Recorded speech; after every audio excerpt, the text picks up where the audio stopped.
The following was read, recorded, and edited by Danielle Branchaud.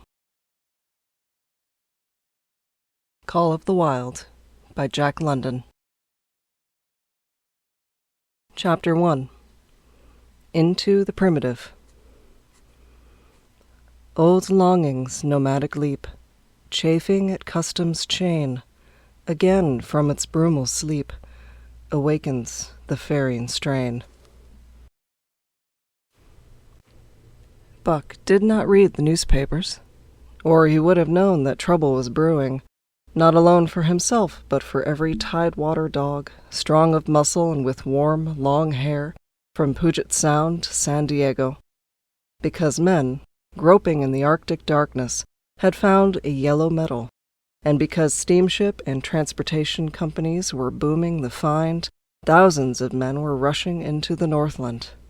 These men wanted dogs, and the dogs they wanted were heavy dogs, with strong muscles by which to toil, and furry coats to protect them from the frost. Buck lived at a big house in the sun-kissed Santa Clara Valley.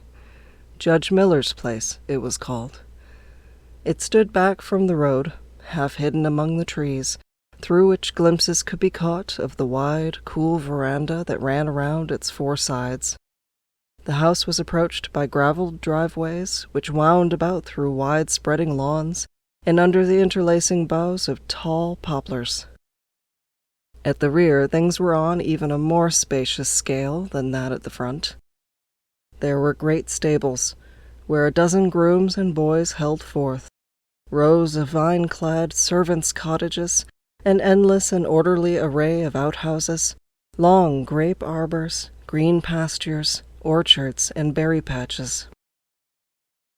Then there was the pumping plant for the artesian well, and the big cement tank where Judge Miller's boys took their morning plunge and kept cool in the hot afternoon. And over this great domain Buck ruled. Here he was born, and here he had lived the 4 years of his life. It was true, there were other dogs. There could not but be other dogs on so vast a place, but they did not count. They came and went, resided in the populous kennels, or lived obscurely in the recesses of the house after the fashion of Toots, the Japanese pug, or Isabel, the Mexican hairless, strange creatures that rarely put nose out of doors or set foot to ground. On the other hand, there were the fox terriers, a score of them at least, who yelped fearful promises at Toots and Isabel, looking out of the windows at them, and protected by a legion of housemaids armed with brooms and mops. But Buck was neither house dog nor kennel dog. The whole realm was his. He plunged into the swimming tank or went hunting with the judge's sons. He escorted Molly and Alice, the judge's daughters, on long twilight or early morning rambles. On wintry nights he lay at the judge's feet before the roaring library fire. He carried the judge's grandsons on his back, or rolled them in the grass, and guarded their footsteps through wild adventures down to the fountain in the stable yard, and even beyond, where the paddocks were, and the berry patches.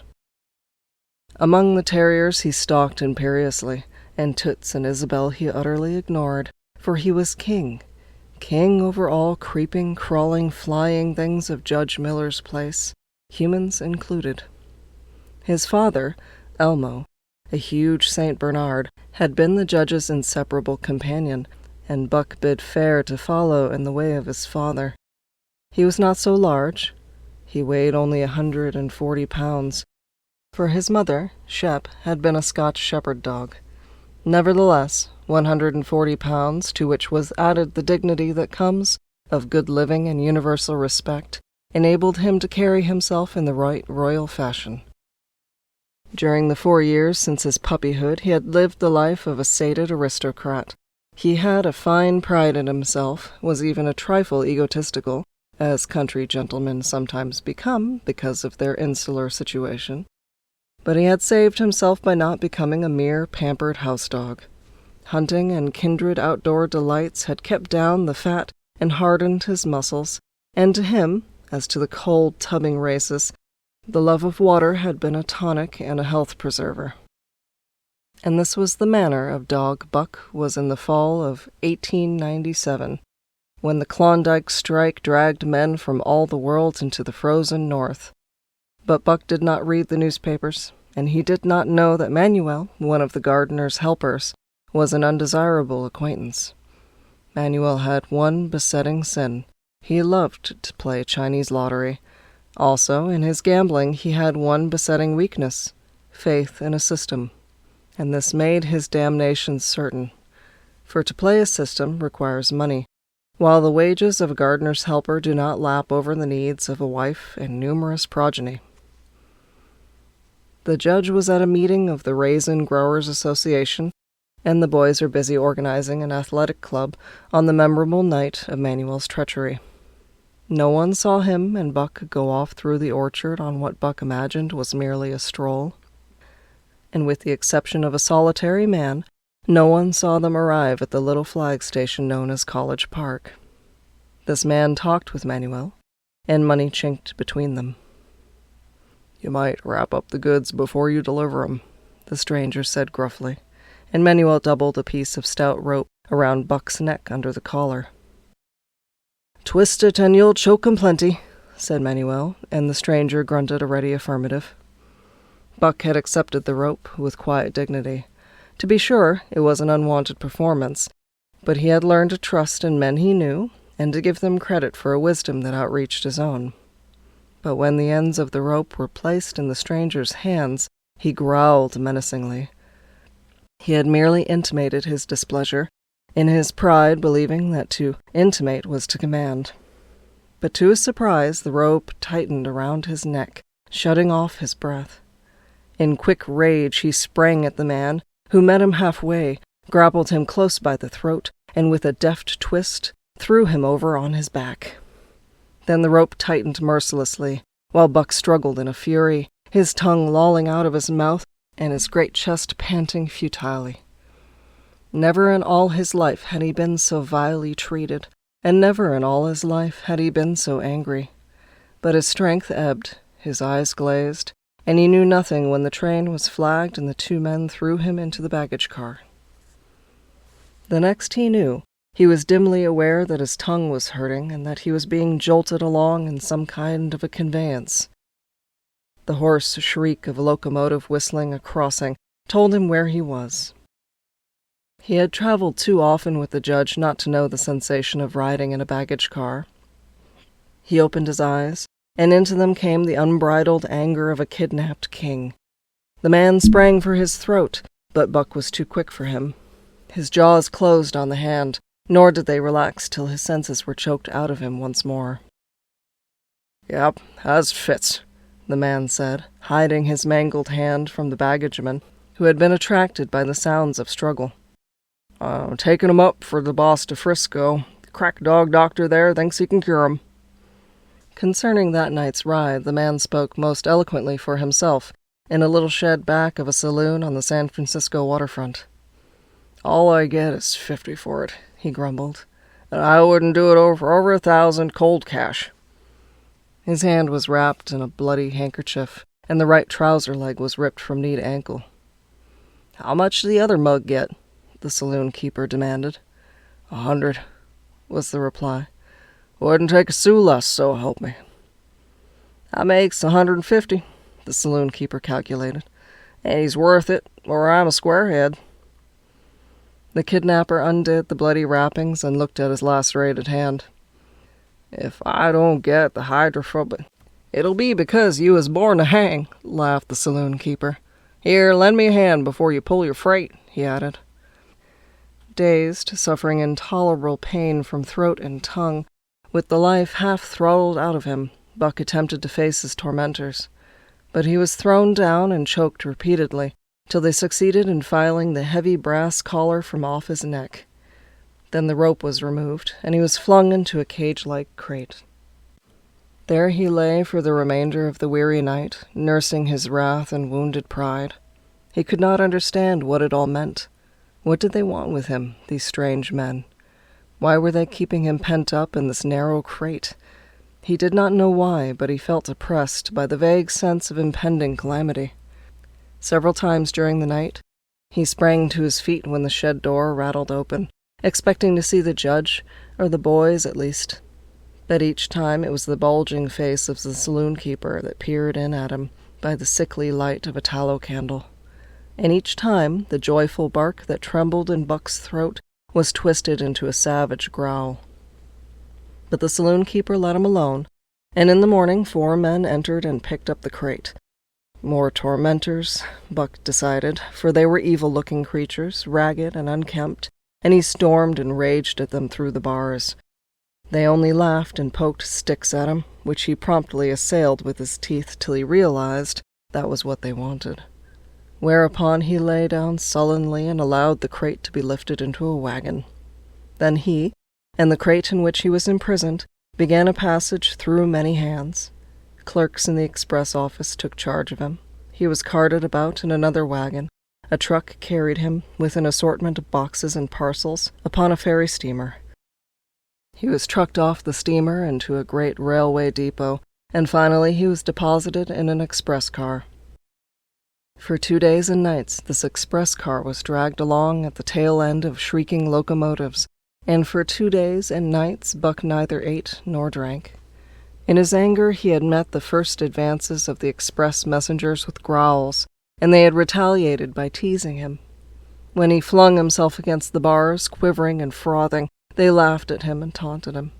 They growled and barked like detestable dogs, mewed and flapped their arms and crowed. It was all very silly, he knew, but therefore the more outrage to his dignity, and his anger waxed and waxed. He did not mind the hunger so much, but the lack of water caused him severe suffering, and fanned his wrath to fever pitch. For that matter, high-strung and finely sensitive, the ill-treatment had flung him into a fever, which was fed by the inflammation of his parched and swollen throat and tongue. He was glad for one thing. The rope was off his neck. That had given them an unfair advantage, but now that it was off, he would show them. They would never get another rope around his neck. Upon that he was resolved. For 2 days and nights he neither ate nor drank, and during those 2 days and nights of torment he accumulated a fund of wrath that boded ill for whoever first fell foul of him. His eyes turned bloodshot, and he was metamorphosed into a raging fiend. So changed was he that the judge himself would not have recognized him, and the express messengers breathed with relief when they bundled him off the train at Seattle. 4 men gingerly carried the crate from the wagon into a small, high-walled backyard. A stout man, with a red sweater that sagged generously at the neck, came out and signed the book for the driver. That was the man, Buck divined, the next tormentor, and he hurled himself savagely against the bars. The man smiled grimly and brought a hatchet and a club. "You ain't going to take 'em out now?" the driver asked. "Sure," the man replied, driving the hatchet into the crate for a pry. There was an instantaneous scattering of the 4 men who had carried it in, and from safe perches on top of the wall they prepared to watch the performance. Buck rushed at the splintering wood, sinking his teeth into it, surging and wrestling with it. Wherever the hatchet fell on the outside, he was there on the inside, snarling and growling, as furiously anxious to get out as the man in the red sweater was calmly intent on getting him out. "Now, you red-eyed devil," he said, when he had made an opening sufficient for the passage of Buck's body. At the same time he dropped the hatchet and shifted the club to his right hand. And Buck was truly a red-eyed devil, as he drew himself together for the spring, hair bristling, mouth foaming, a mad glitter in his bloodshot eyes. Straight at the man he launched his 140 pounds of fury, surcharged with the pent passion of 2 days and nights. In midair, just as his jaws were about to close on the man, he received a shock that checked his body and brought his teeth together with an agonizing clip.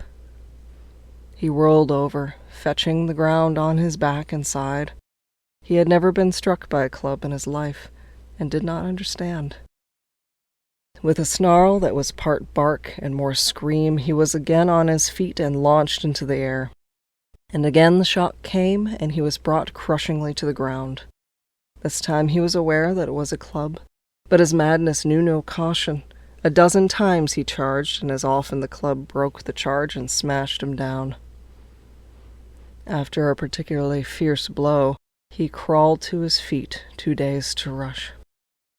He staggered limply about, the blood flowing from nose and mouth and ears, his beautiful coat sprayed and flecked with bloody slaver. Then the man advanced and deliberately dealt him a frightful blow on the nose. All the pain he had endured was as nothing compared with the exquisite agony of this. With a roar that was almost lion-like in its ferocity, he again hurled himself at the man. But the man, shifting the club from right to left, coolly caught him by the underjaw, at the same time wrenching downward and backward. Buck described a complete circle in the air, and half of another, then crashed to the ground on his head and chest. For the last time he rushed. The man struck the shrewd blow he had purposely withheld for so long, and Buck crumpled up and went down, knocked utterly senseless. "He's no slouch at dog-breaking, that's what I say," one of the men on the wall cried enthusiastically. "Druther break cayuses any day and twice on Sundays," was the reply of the driver as he climbed on the wagon and started the horses. Buck's senses came back to him, but not his strength. He lay where he had fallen, and from there he watched the man in the red sweater. "Answers to the name of Buck," the man soliloquized, quoting from the saloon keeper's letter which had announced the consignment of the crate and contents. "Well, Buck, my boy," he went on in a genial voice, "we've had our little ruction, and the best thing we can do is to let it go at that. You've learned your place, and I know mine. Be a good dog, and all'll go well and the goose hang high. Be a bad dog, and I'll whale the stuffin' out of you. Understand?" As he spoke, he fearlessly patted the head he had so mercilessly pounded, and though Buck's hair involuntarily bristled at touch of the hand, he endured it without protest. When the man brought him water, he drank eagerly, and later bolted a generous meal of raw meat, chunk by chunk, from the man's hand. He was beaten, he knew that, but he was not broken. He saw once for all that he stood no chance against a man with a club. He had learned the lesson, and in all his afterlife he never forgot it. That club was a revelation.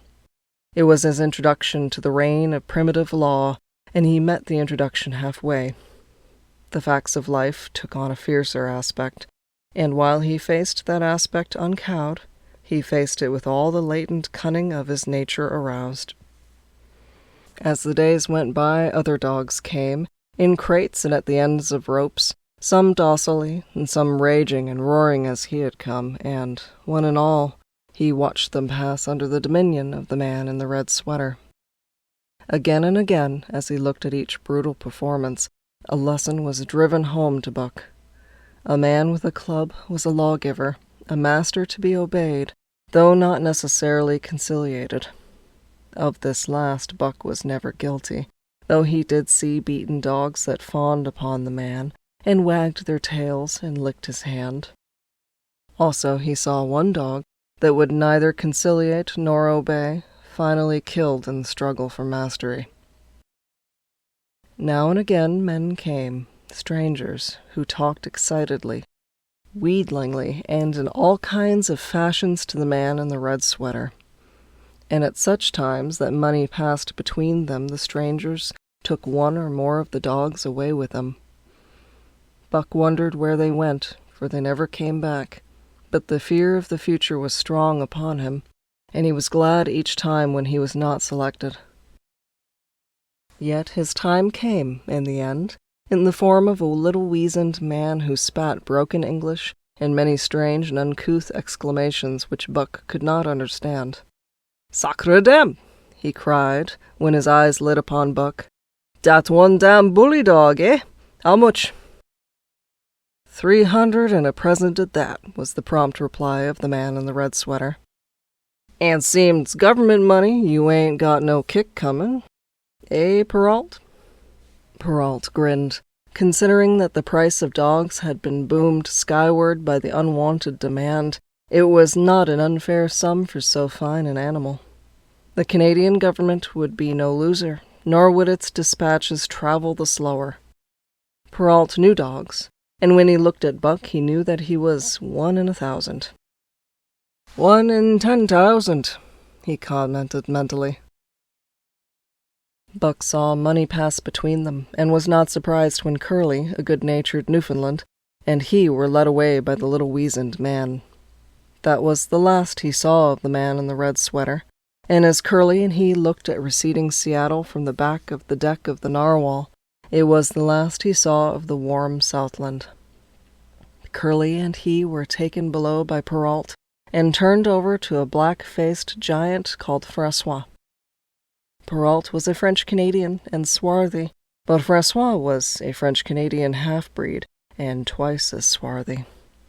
They were a new kind of men to Buck, of which he was destined to see many more, and while he developed no affection for them, he nonetheless grew honestly to respect them. He speedily learned that Perrault and Francois were fair men, calm and impartial in administering justice, and too wise in the way of dogs to be fooled by dogs. In the 'tween decks of the Narwhal, Buck and Curly joined 2 other dogs.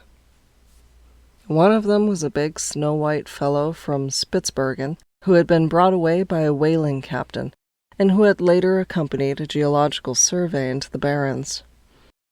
He was friendly in a treacherous sort of way, smiling into one's face the while he meditated some underhand trick, as, for instance, when he stole from Buck's food at the first meal. As Buck sprang to punish him, the lash of Francois's whip sang through the air, reaching the culprit first, and nothing remained to Buck but to recover the bone. That was fair of Francois, he decided, and the half-breed began his rise in Buck's estimation. The other dog made no advances nor received any. Also, he did not attempt to steal from the newcomers. He was a gloomy, morose fellow, and he showed Curly plainly that all he desired was to be left alone, and further, that there would be trouble if he were not left alone. Dave, he was called, and he ate and slept, or yawned between times, and took interest in nothing, not even when the Narwhal crossed Queen Charlotte Sound, and rolled and pitched and bucked like a thing possessed. When Buck and Curly grew excited, half wild with fear, he raised his head as though annoyed, favored them with an incurious glance, yawned, and went to sleep again. Day and night the ship throbbed to the tireless pulse of the propeller, and though one day was very like another, it was apparent to Buck that the weather was steadily growing colder. At last, one morning, the propeller was quiet, and the Narwhal was pervaded with an atmosphere of excitement. He felt it, as did the other dogs, and knew that a change was at hand. Francois leashed them and brought them on deck. At the first step upon the cold surface, Buck's feet sank into a white, mushy something very like mud. He sprang back with a snort. More of this white stuff was falling through the air. He shook himself, but more of it fell upon him. He sniffed it curiously, then licked some up on his tongue. It bit like fire, and the next instant was gone. This puzzled him. He tried it again with the same result. The onlookers laughed uproariously, and he felt ashamed. He knew not why, for it was his first snow. Chapter 2. The Law of Club and Fang. Buck's first day on the Dia beach was like a nightmare. Every hour was filled with shock and surprise. He had been suddenly jerked from the heart of civilization and flung into the heart of things primordial. No lazy, sun-kissed life was this, with nothing to do but loaf and be bored. Here was neither peace nor rest, nor a moment's safety. All was confusion and action, and every moment life and limb were in peril. There was imperative need to be constantly alert, for these dogs and men were not town dogs and men. They were savages, all of them, who knew no law but the law of club and fang. He had never seen dogs fight as these wolfish creatures fought, and his first experience taught him an unforgettable lesson. It is true, it was a vicarious experience, else he would not have lived to profit by it. Curly was the victim. They were camped near the log store, where she, in her friendly way, made advances to a husky dog the size of a full-grown wolf, though not half so large as she. There was no warning, only a leap in like a flash, a metallic clip of teeth, a leap out equally swift, and Curly's face was ripped open from eye to jaw. It was the wolf manner of fighting, to strike and leap away, but there was more to it than this. 30 or 40 huskies ran to the spot and surrounded the combatants in an intent and silent circle. Buck did not comprehend that silent intentness, nor did the eager way with which they were licking their chops. Curly rushed her antagonist, who struck again and leapt aside. He met her next rush with his chest, in a peculiar fashion that tumbled her off her feet. She never regained them. This was what the onlooking huskies had waited for. They closed in upon her, snarling and yelping, and she was buried, screaming with agony, beneath the bristling mass of bodies. So sudden was it, and so unexpected that Buck was taken aback. He saw Spitz run out his scarlet tongue in a way he had of laughing, and he saw Francoise, swinging an axe, spring into the mess of dogs. 3 men with clubs were helping him to scatter them. It did not take long. 2 minutes from the time Curly went down, the last of her assailants were clubbed off. But she lay there, limp and lifeless in the bloody trampled snow, almost literally torn to pieces, the swart half-breed standing over her and cursing horribly. The scene often came back to Buck to trouble him in his sleep. So that was the way. No fair play. Once down, that was the end of you. Well, he would see to it that he never went down. Spitz ran out his tongue and laughed again, and from that moment Buck hated him with a bitter and deathless hatred. Before he had recovered from the shock caused by the tragic passing of Curly, he received another shock. Francois fastened upon him an arrangement of straps and buckles. It was a harness, such as he had seen the grooms put on the horses at home. And as he had seen horses work, so he was set to work, hauling Francois on a sled to the forest that fringed the valley, and returning with a load of firewood. Though his dignity was sorely hurt by thus being made a draught animal, he was too wise to rebel. He buckled down with a will and did his best, though it was all new and strange. Francois was stern, demanding instant obedience, and by virtue of his whip receiving instant obedience, while Dave, who was an experienced wheeler, nipped Buck's hindquarters whenever he was in error. Spitz was the leader, likewise experienced, and while he could not always get at Buck, he growled sharp reproof now and again, or cunningly threw his weight in the traces to jerk Buck into the way he should go. Buck learned easily, and under the combined tuition of his 2 mates and Francois made remarkable progress. Ere they returned to camp, he knew enough to stop at Hoe and go ahead at Mush, to swing wide on the bends, and to keep clear of the wheeler when the loaded sleds shot down hills at their heels. 3 fair good dogs, Francois told Perrault. Dat Buck he him pull like hell. I teach him quick as anything. By afternoon, Perrault, who was in a hurry to be on the trail with his dispatches, returned with 2 more dogs. Billy and Joe, he called them, 2 brothers, and true huskies both. Sons of the one mother though they were as different as day and night. Billy's one fault was his excessive good nature, while Joe was the very opposite, sour and introspective, with a perpetual snarl and a malignant eye. Buck received them in comradely fashion. Dave ignored them, while Spitz proceeded to thrash first one and then the other. Billy wagged his tail appeasingly, turned to run when he saw that appeasement was of no avail, and cried, still appeasingly, when Spitz's sharp teeth scored his flank. But no matter how Spitz circled, Joe whirled around on his heels to face him, mane bristling, ears laid back, lips writhing and snarling, jaws clipping together as fast as he could snap, and eyes diabolically gleaming, the incarnation of belligerent fear. So terrible was his appearance that Spitz was forced to forego disciplining him, but to cover his own discomfiture, he turned upon the inoffensive and wailing Billy and drove him to the confines of the camp. By evening, Perrault secured another dog, an old husky, long and lean and gaunt, with a battle-scarred face and a single eye which flashed a warning of prowess that commanded respect. He was called Sol-leks, which means the angry one. Like Dave, he asked nothing, gave nothing, expected nothing, and when he marched slowly and deliberately into their midst, even Spitz left him alone. He had one peculiarity which Buck was unlucky enough to discover. He did not like to be approached on his blind side. Of this offense, Buck was unwittingly guilty, and the first knowledge he had of his indiscretion was when Sol-leks whirled upon him and slashed his shoulder to the bone for 3 inches up and down. Forever after, Buck avoided his blind side, and to the last of their comradeship had no more trouble.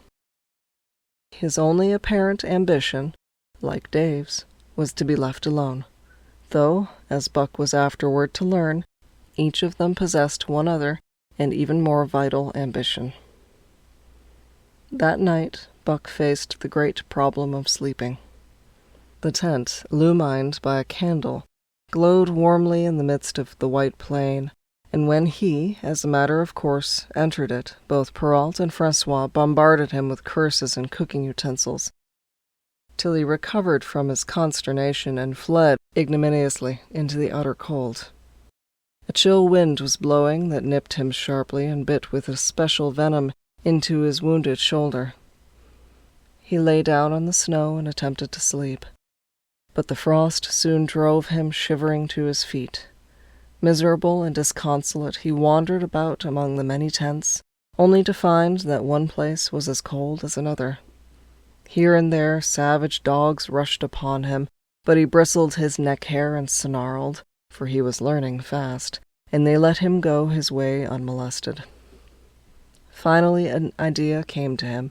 He would return and see how his own teammates were making out. To his astonishment, they had disappeared. Again he wandered about through the great camp, looking for them, and again he returned. Were they in the tent? No, that could not be, else he would not have been driven out.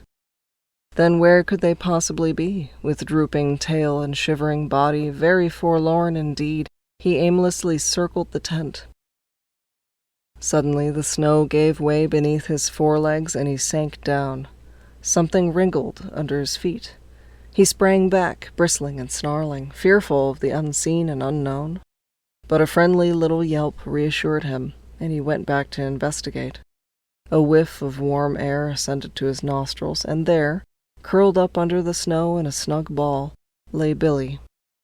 He whined placatingly, squirmed and wriggled to show his goodwill and intentions, and even ventured, as a bribe for peace, to lick Buck's face with his warm, wet tongue. Another lesson. So that was the way they did it, eh?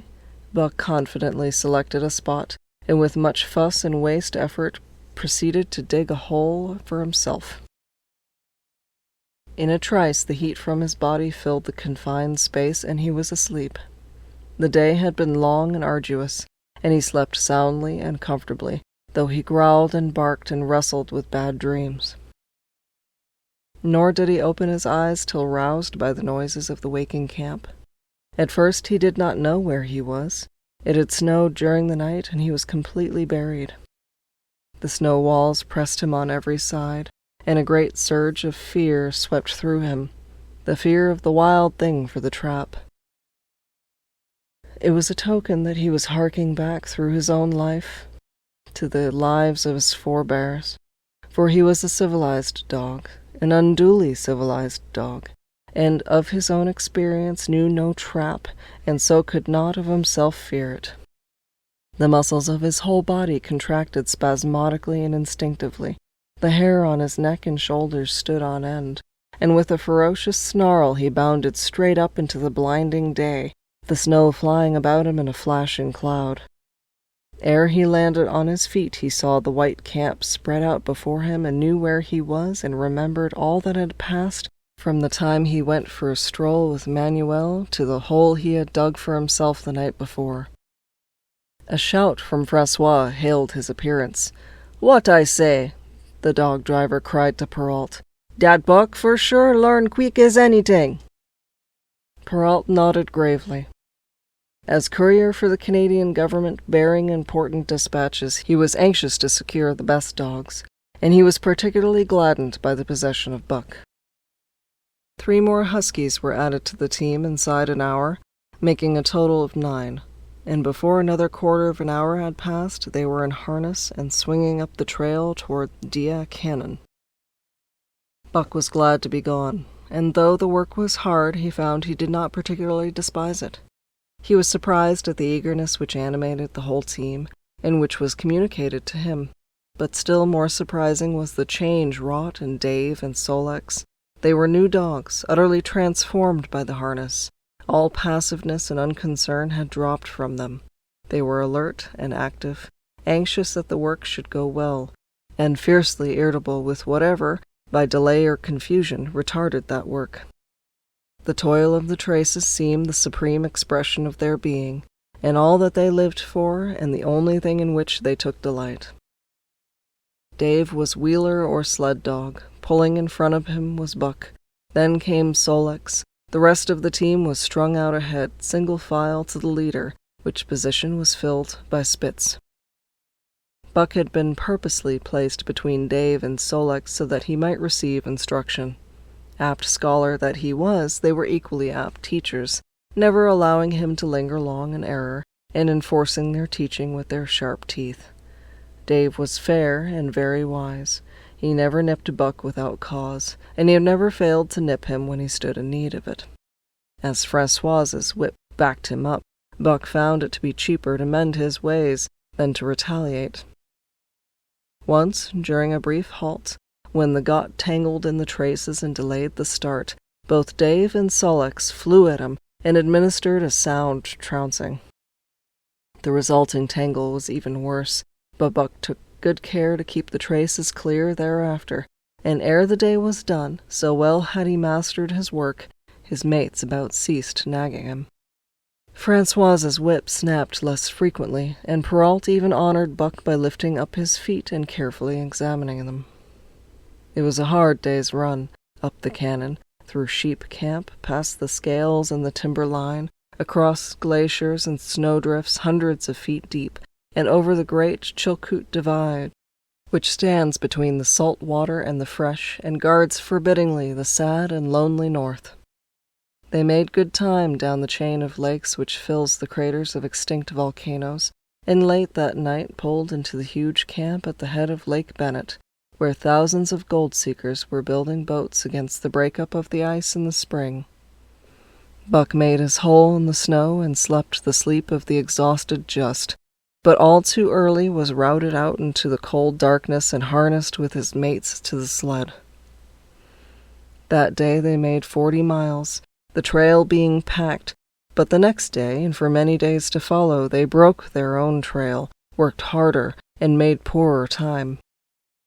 As a rule, Perrault traveled ahead of the team, packing the snow with webbed shoes to make it easier for them. Francois, guiding the sled at the gee-pole, sometimes exchanged places with him, but not often. Perrault was in a hurry, and he prided himself on the knowledge of ice, which knowledge was indispensable, for the fall ice was very thin, and where there was swift water, there was no ice at all. Day after day, for days unending, Buck toiled in the traces. Always they broke camp in the dark, and the first gray of dawn found them hitting the trail with fresh miles reeled off behind them.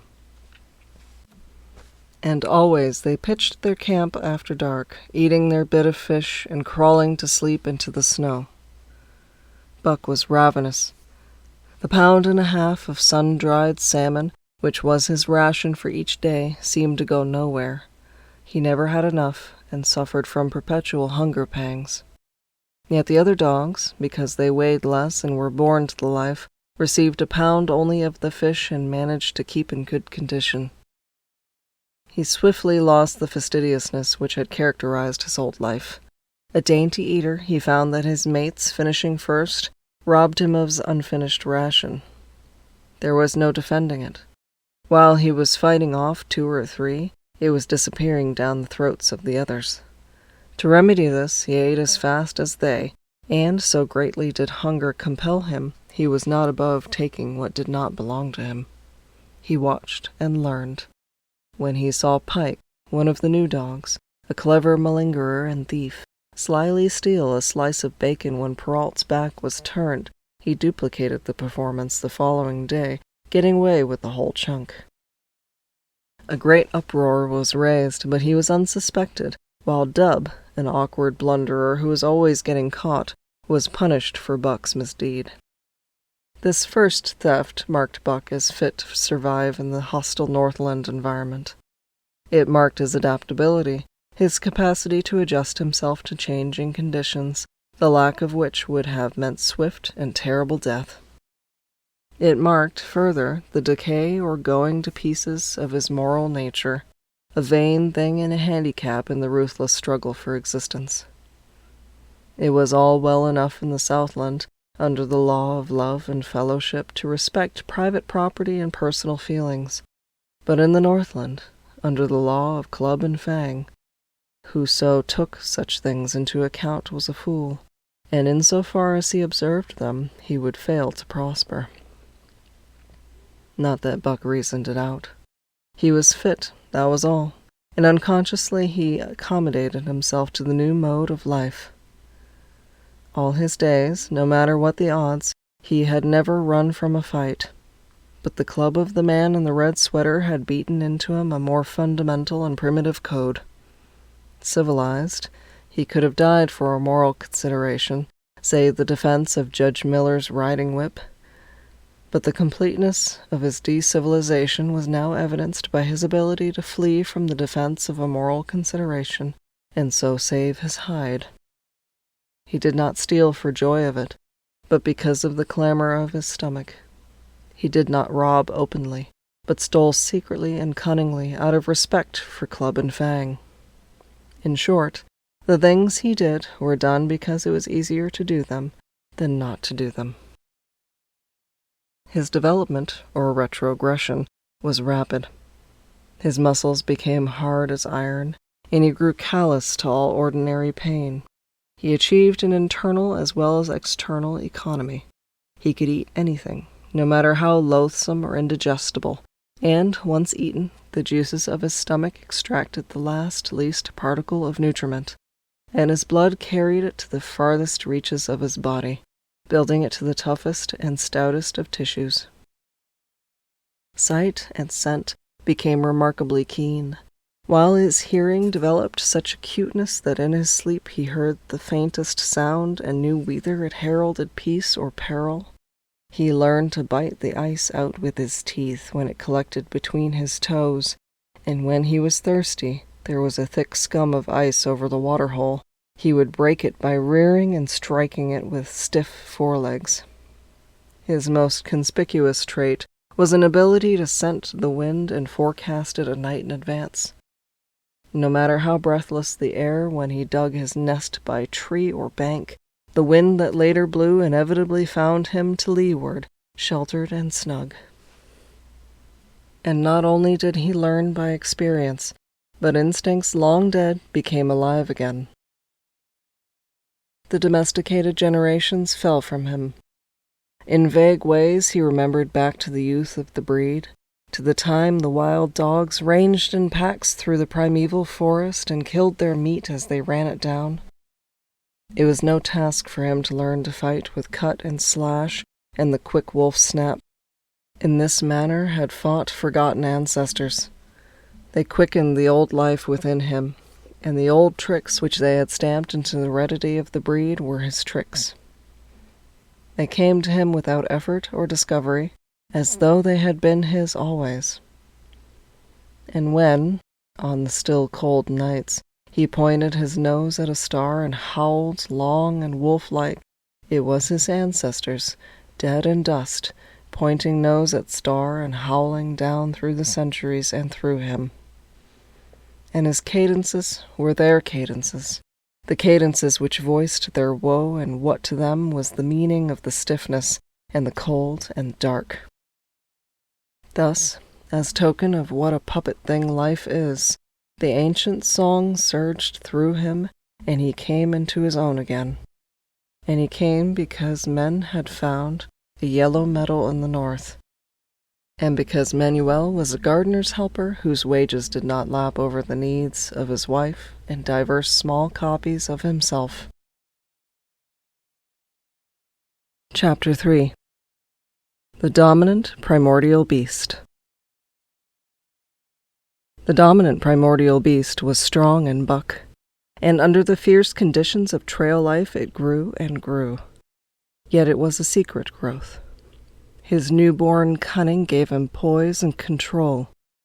He was too busy adjusting himself to the new life to feel at ease, and not only did he not pick fights, but he avoided them whenever possible. A certain deliberateness characterized his attitude. He was not prone to rashness and precipitate action, and in the bitter hatred between him and Spitz he betrayed no impatience, shunned all offensive acts. On the other hand, possibly because he divined in Buck a dangerous rival, Spitz never lost an opportunity of showing his teeth.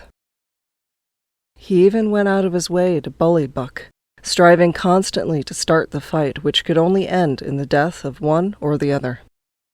Early in the trip this might have taken place had it not been for an unwanted accident. At the end of this day they made a bleak and miserable camp on the shore of Lake Labarge. Driving snow, a wind that cut like a white-hot knife, and darkness had forced them to grope for a camping place. They could hardly have fared worse. At their backs rose a perpendicular wall of rock, and Perrault and Francois were compelled to make their fire and spread their sleeping robes on the ice of the lake itself. The tent they had discarded at Dia in order to travel light.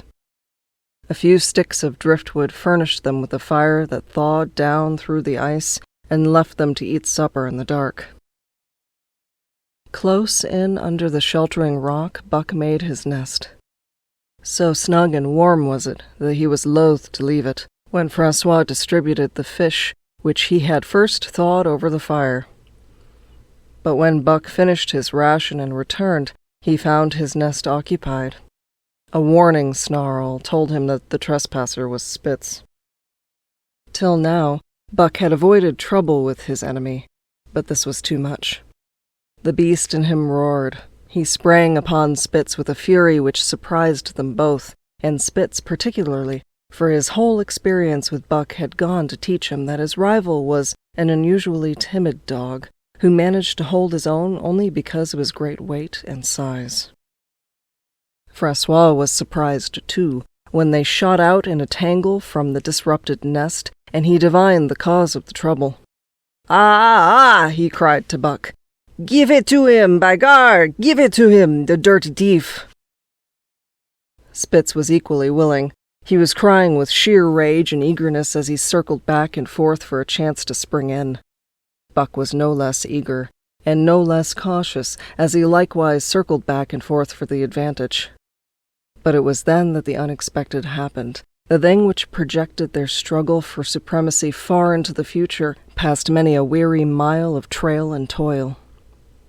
An oath from Perrault, the resounding impact of a club upon a bony frame, and a shrill yelp of pain heralded the breaking forth of pandemonium.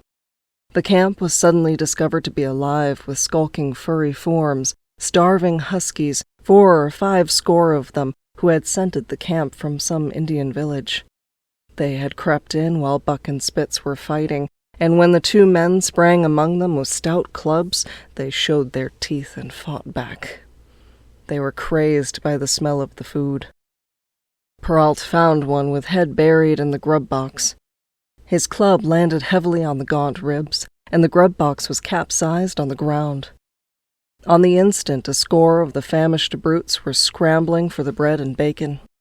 The clubs fell upon them unheeded. They yelped and howled under the rain of blows, but struggled nonetheless madly till the last crumb had been devoured. In the meantime, the astonished team dogs had burst out of their nests, only to be set upon by the fierce invaders. Never had Buck seen such dogs. It seemed as though their bones would burst through their skins. They were mere skeletons, draped loosely in draggled hides, with blazing eyes and slavered fangs. But the hunger madness made them terrifying, irresistible. There was no opposing them. The team dogs were swept back against the cliff at the first onset. Buck was beset by 3 huskies, and in a trice his head and shoulders were ripped and slashed. The din was frightful. Billy was crying, as usual. Dave and Solex, dripping blood from a score of wounds, were fighting bravely side by side. Joe was snapping like a demon. Once his teeth closed on the foreleg of a husky, and he crunched down through the bone. Pike, the malingerer, leapt upon the crippled animal, breaking its neck with a quick flash of teeth and a jerk. Buck got a frothing adversary by the throat, and was sprayed with blood when his teeth sank through the jugular. The warm taste of it in his mouth goaded him to greater fierceness. He flung himself upon another, and at the same time felt teeth sink into his own throat. It was Spitz, treacherously attacking from the side. Perrault and Francois, having cleaned out their part of the camp, hurried to save their sled dogs. The wild wave of famished beasts rolled back before them, and Buck shook himself free. But it was only for a moment. The 2 men were compelled to run back to save the grub, upon which the huskies returned to the attack on the team. Billy, terrified into bravery, sprang through the savage circle and fled away over the ice. Pike and Dub followed on his heels, with the rest of the team behind. As Buck drew himself together to spring after them, out of the tail of his eye he saw Spitz rush upon him, with the evident intention of overthrowing him. Once off his feet, and under that mask of huskies, there was no hope for him. But he braced himself to the shock of Spitz's charge, then joined the flight out on the lake. Later, the 9 team dogs gathered together and sought shelter in the forest. Though unpursued, they were in a sorry plight. There was not one who was not wounded in 4 or 5 places, while some were wounded grievously. Dub was badly injured in a hind leg. Dolly, the last husky added to the team at Dea, had a badly torn throat. Joe had lost an eye, while Billy, the good-natured, with an ear chewed and rent to ribbons, cried and whimpered throughout the night. At daybreak they limped warily back to camp, to find the marauders gone and the 2 men in bad tempers. Fully half their grub supply was gone. The huskies had chewed through the sled lashings and canvas coverings. In fact, nothing, no matter how remotely eatable, had escaped them. They had eaten a pair of Perrault's moose-hide moccasins, chunks out of the leather traces, and even 2 feet of lash from the end of Francois's whip. He broke from a mournful contemplation of it to look over his wounded dogs. "Ah, my friends," he said softly, "maybe it make you mad dog, those many bites. Maybe all mad dog, sacre dam. What you think, Perrault?" The courier shook his head dubiously. With 400 miles of trail still between him and Dawson, he could ill afford to have madness break out among his dogs. 2 hours of cursing and exertion got the harnesses into shape, and the wound-stiffened team was under way, struggling painfully over the hardest part of the trail they had yet encountered, and for that matter, the hardest between them and Dawson. The 30-mile river was wide open. Its wild water defied the frost, and it was in the eddies only and in the quiet places that the ice held it all. 6 days of exhausting toil were required to cover those 30 terrible miles, and terrible they were, for every foot of them was accomplished at the risk of life to dog and man. A dozen times Perrault, nosing the way, broke through the ice bridges, being saved by the long pole he carried, which he so held that it fell each time across the hole made by his body. But a cold snap was on, the thermometer registering 50 below zero, and each time he broke through he was compelled for very life to build a fire and dry his garments. Nothing daunted him. It was because nothing daunted him that he had been chosen for government courier. He took all manner of risks, resolutely thrusting his little weazened face into the frost and struggling on from dim dawn to dark. He skirted the frowning shores on rim ice that bent and crackled underfoot, and upon which they dared not halt. Once the sled broke through, with Dave and Buck, and they were half frozen and all but drowned by the time they were dragged out. The usual fire was necessary to save them. They were coated solidly with ice, and the 2 men kept them on the run around the fire, sweating and thawing, so close that they were singed by the flames. At another time, Spitz went through, dragging the whole team after him up to Buck, who strained backward with all his strength, his forepaws on the slippery edge and the ice quivering and snapping all around. But behind him was Dave, likewise straining backward, and behind the sled was Francois, pulling till his tendons cracked. Again the rim ice broke away before and behind, and there was no escape except up the cliff. Perrault scaled it by a miracle, while Francois prayed for just that miracle, and with every thong and sled lashing, and the last bit of harness rove into a long rope, the dogs were hoisted, one by one, to the cliff crest. Francois came up last, after the sled and load. Then came the search for a place to descend, which descent was ultimately made by the aid of the rope, and night found them back on the river with 1/4 of a mile to the day's credit. By the time they made the Hootalinka in good ice, Buck was played out. The rest of the dogs were in like condition, but Perrault, to make up lost time, pushed them late and early. The first day they covered 35 miles to the Big Salmon. The next day, 35 more to the Little Salmon. The third day, 40 miles, which brought them well up toward the 5 Fingers. Buck's feet were not so compact and hard as the feet of the huskies. His had softened during the many generations since the day his last wild ancestor was tamed by a cave-dweller or riverman. All day long he limped in agony, and camp once made, lay down like a dead dog.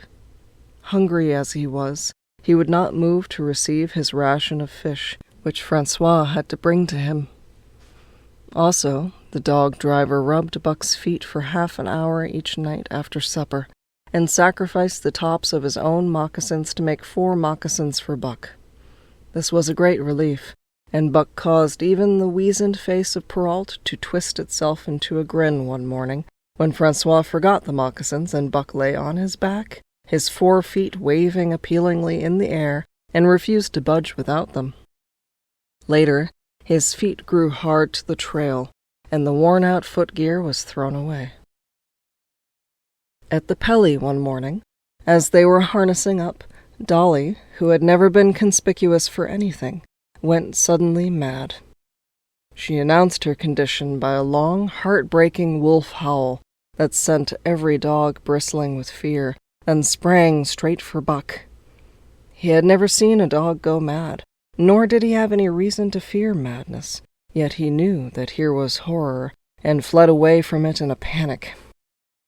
Straightway he raced, with Dolly panting and frothing, one leap behind, nor could she gain on him, so great was his terror, nor could he leave her, so great was her madness. He plunged through the wooded breast of the island, flew down to the lower end, and crossed a back channel filled with rough ice to another island, gained a third island, curved back to the main river, and in desperation started to cross it. And all the time, Though he did not look, he could hear her snarling just one leap behind. Francois called to him a quarter of a mile away, and he doubled back, still one leap ahead, gasping painfully for air and putting all his faith in that Francois would save him. The dog driver held the axe poised in his hand, and as Buck shot past him, the axe crashed down upon Mad Dolly's head. Buck staggered over against the sled, exhausted, sobbing for breath, helpless. This was Spitz's opportunity. He sprang upon Buck. Twice his teeth sank into his unresisting foe and ripped and tore the flesh to the bone. Then Francois's lash descended, and Buck had the satisfaction of watching Spitz receive the worst whipping as yet administered to any of the teams. "One devil, dat Spitz," remarked Perrault. "Some damn day him kill dat Buck." "Dead Buck, two devils," was Francois's rejoinder. "All the time I watch dat Buck, and I know for sure. Listen, some damn fine day him get mad like hell, and damn he chew dat Spitz all up and spit him out on the snow. Sure, I know." From then on it was war between them. Spitz, as lead dog and acknowledged master of the team, felt his supremacy threatened by this strange Southland dog. And strange Buck was to him, for of the many Southland dogs he had known, not one had shown up worthily in camp and on trail. They were all too soft, dying under the toil, the frost, and starvation. Buck was the exception. He alone endured and prospered, matching the husky in strength, savagery, and cunning. Then he was a masterful dog, and what made him dangerous was the fact that the club of the man in the red sweater had knocked all blind pluck and rashness out of his desire for mastery. He was preeminently cunning, and could bide his time with a patience that was nothing less than primitive. It was inevitable that the clash for leadership should come. Buck wanted it. He wanted it because it was his nature, because he had been gripped tight by that nameless, incomprehensible pride of the trail and trace, that pride which holds dogs in the toil to the last gasp, which lures them to die joyfully in the harness, and breaks their hearts if they are cut out of the harness. This was the pride of Dave as wheel dog, of Sol-leks as he pulled with all his strength, the pride that laid hold of them at break of camp, transforming them from sour and sullen brutes into straining, eager, ambitious creatures. The pride that spurred them on all day and dropped them at pitch of camp at night, letting them fall back into gloomy unrest and uncontent.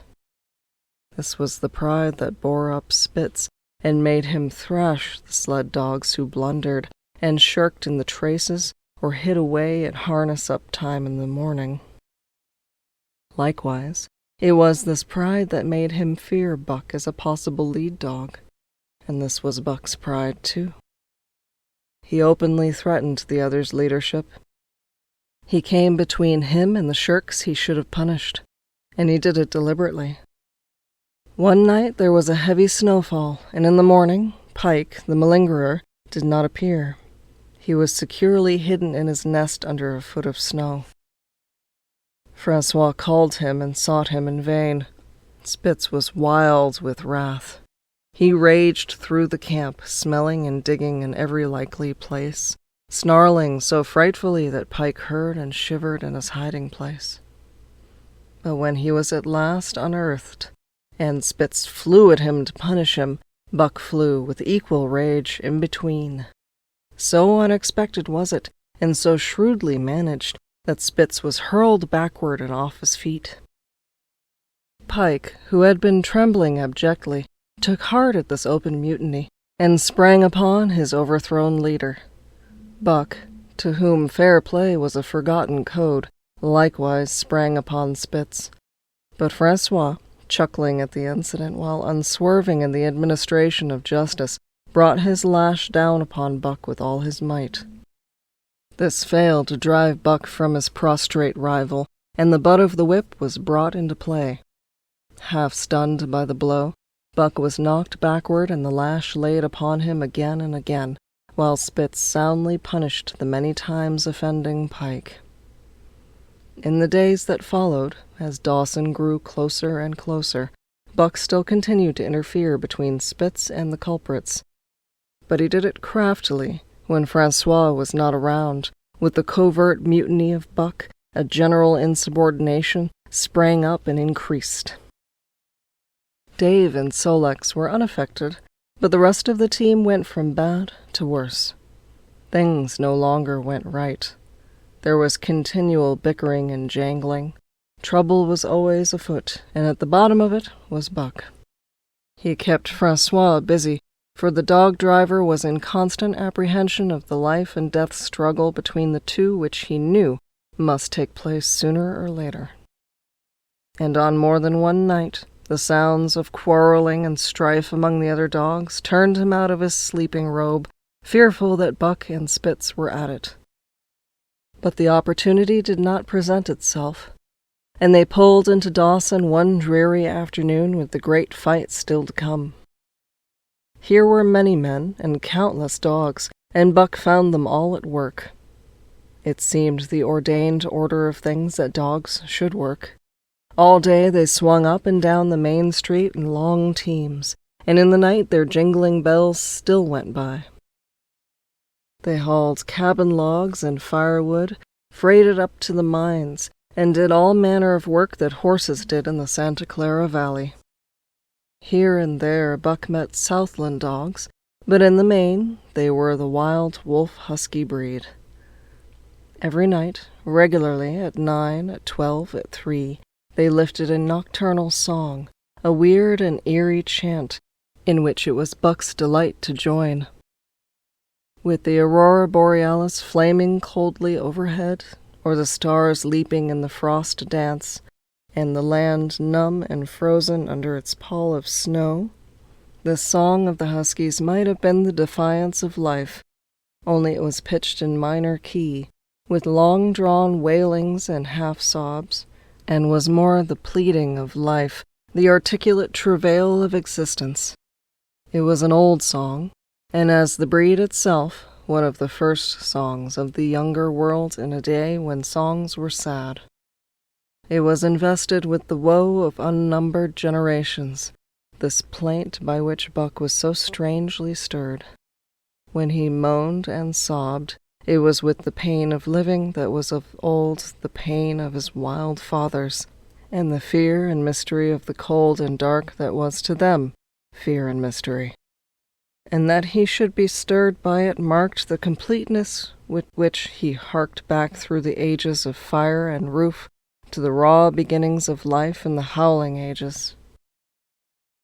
7 days from the time they pulled into Dawson, they dropped down the steep bank by the barracks to the Yukon Trail and pulled for Dia and Saltwater.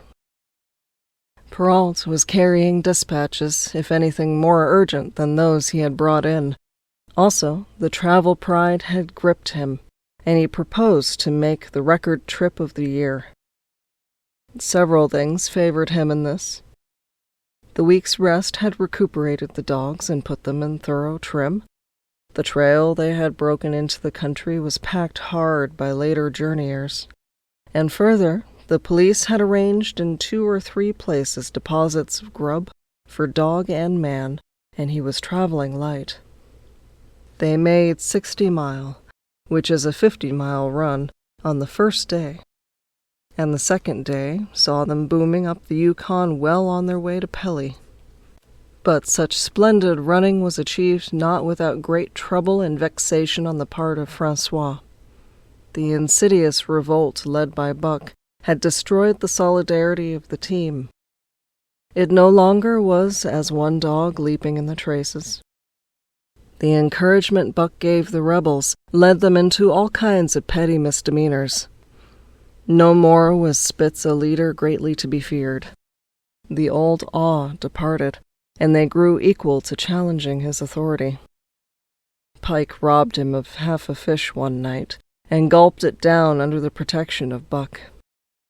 Another night, Dub and Joe fought Spitz, and made him forego the punishment they deserved. and even Billy, the good-natured, was less good-natured, and whined not half so placatingly as in former days.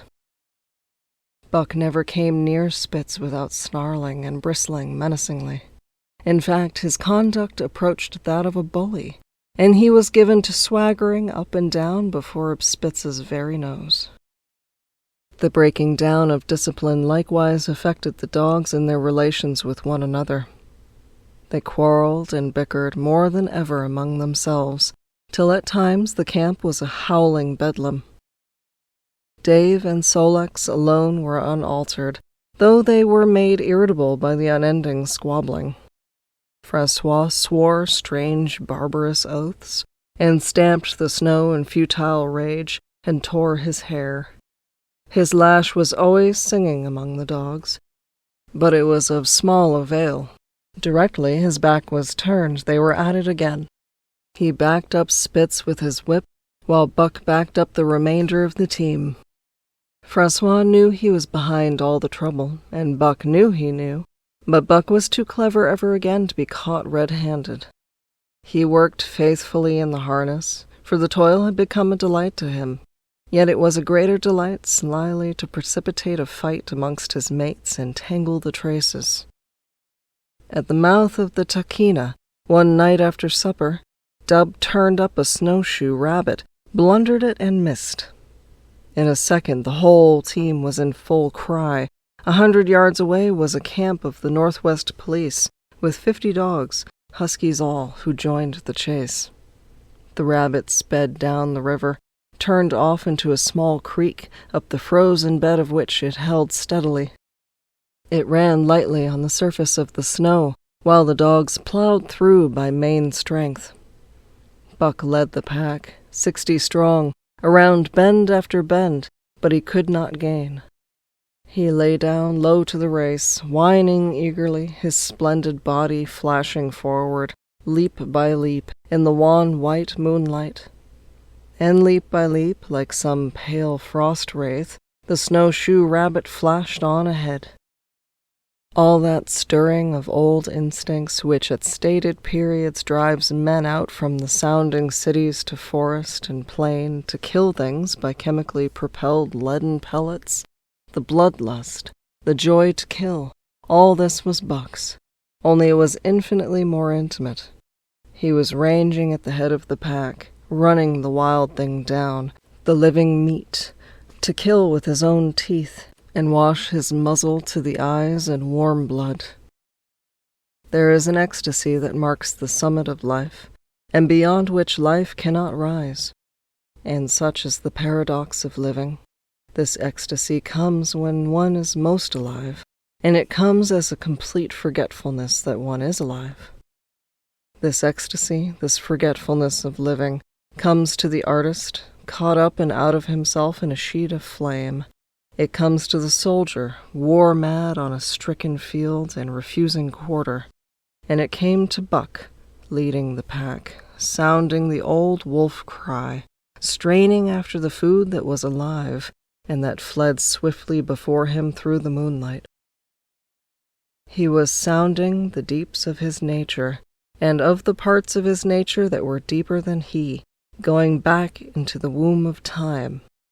He was mastered by the sheer surging of life, the tidal wave of being, the perfect joy of each separate muscle, joint, and sinew, in that it was everything that was not death, that it was aglow and rampant, expressing itself in movement, flying exultantly under the stars and over the face of dead matter that did not move.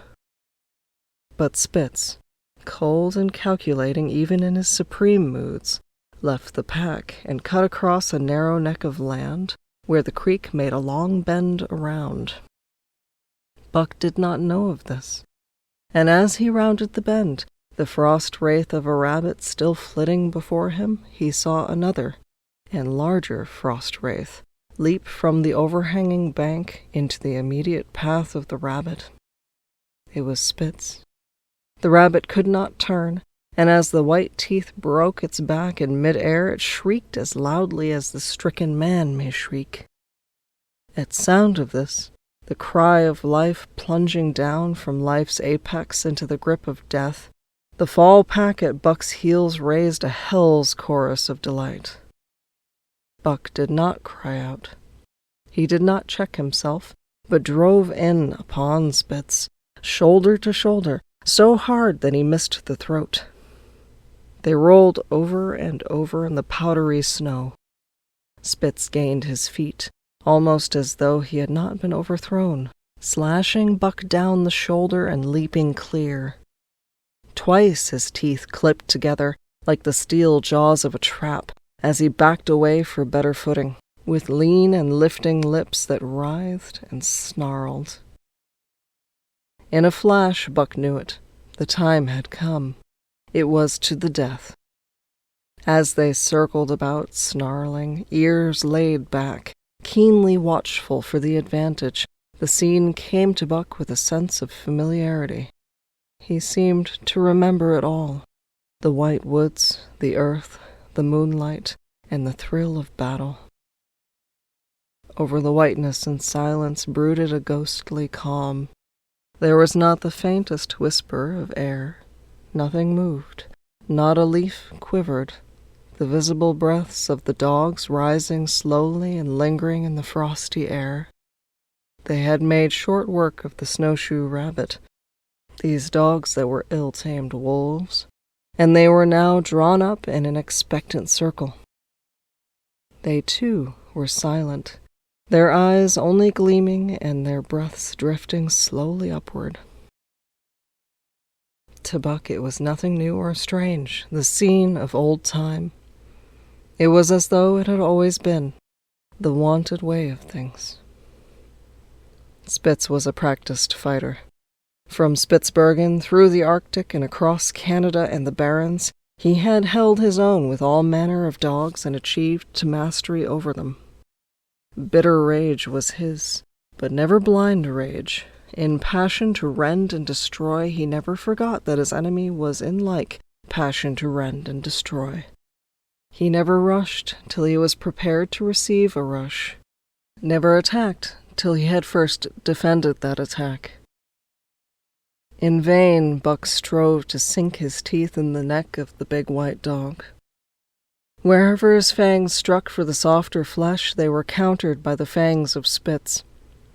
Fang clashed fang, and lips were cut and bleeding, but Buck could not penetrate his enemy's guard. Then he warmed up and enveloped Spitz in a whirlwind of rushes.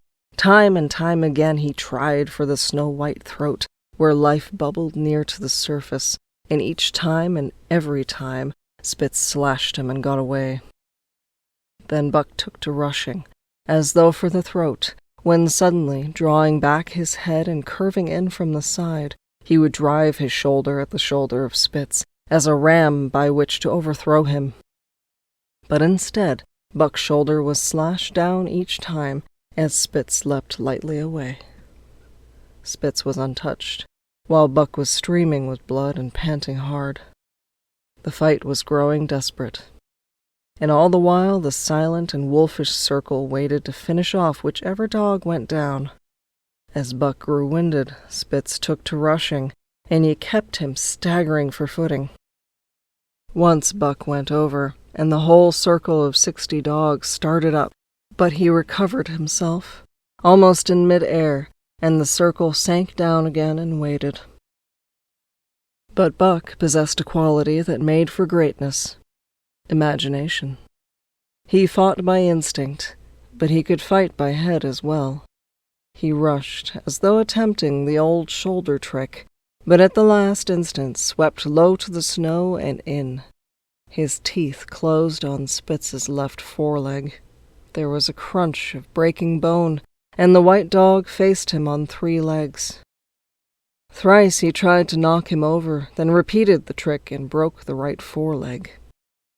Despite the pain and helplessness, Spitz struggled madly to keep up. He saw the silent circle, with gleaming eyes, lolling tongues, and silvery breaths drifting upward, closing in upon him, as he had seen similar circles close in upon beaten antagonists in the past. Only this time, He was the one who was beaten. There was no hope for him.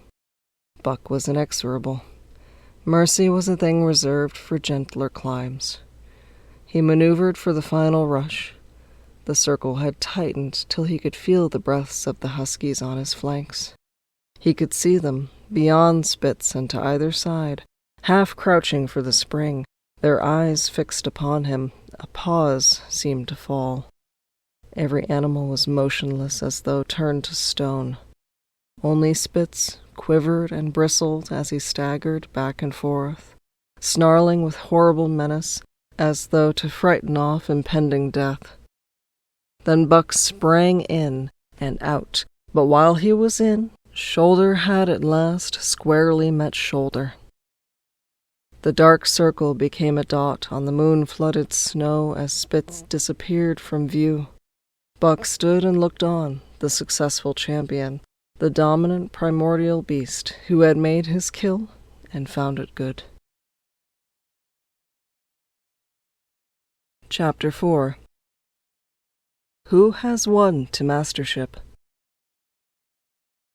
Eh? What I say? I speak true when I say that book to devils.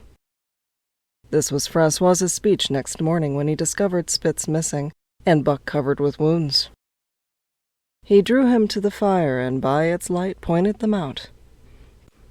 "That Spitz fight like hell," said Perrault, as he surveyed the gaping rips and cuts. "And that Buck fight like two hells," was Francois's answer. "And now we make good time. No more Spitz, no more trouble, sure." While Perrault packed the camp outfit and loaded the sled, the dog driver proceeded to harness the dogs. Buck trotted up to the place Spitz would have occupied as leader, but Francois, not noticing him, brought Solex to the coveted position. In his judgment, Solex was the best lead dog left. Buck sprang upon Solex in the fury, driving him back and standing in his place. "Eh, eh!" Francois cried, slapping his thighs gleefully. "Look at that Buck. Him kill that Spitz, him think to take the job. Go away, Chook," he cried. But Buck refused to budge. He took Buck by the scruff of the neck, and though the dog growled threateningly, dragged him to one side and replaced Solex. The old dog did not like it, and showed plainly that he was afraid of Buck. Francois was obdurate, but when he turned his back, Buck again displaced Solex, who was not at all unwilling to go. Francois was angry. "Now, by gar, I fix you!" he cried, coming back with a heavy club in his hand.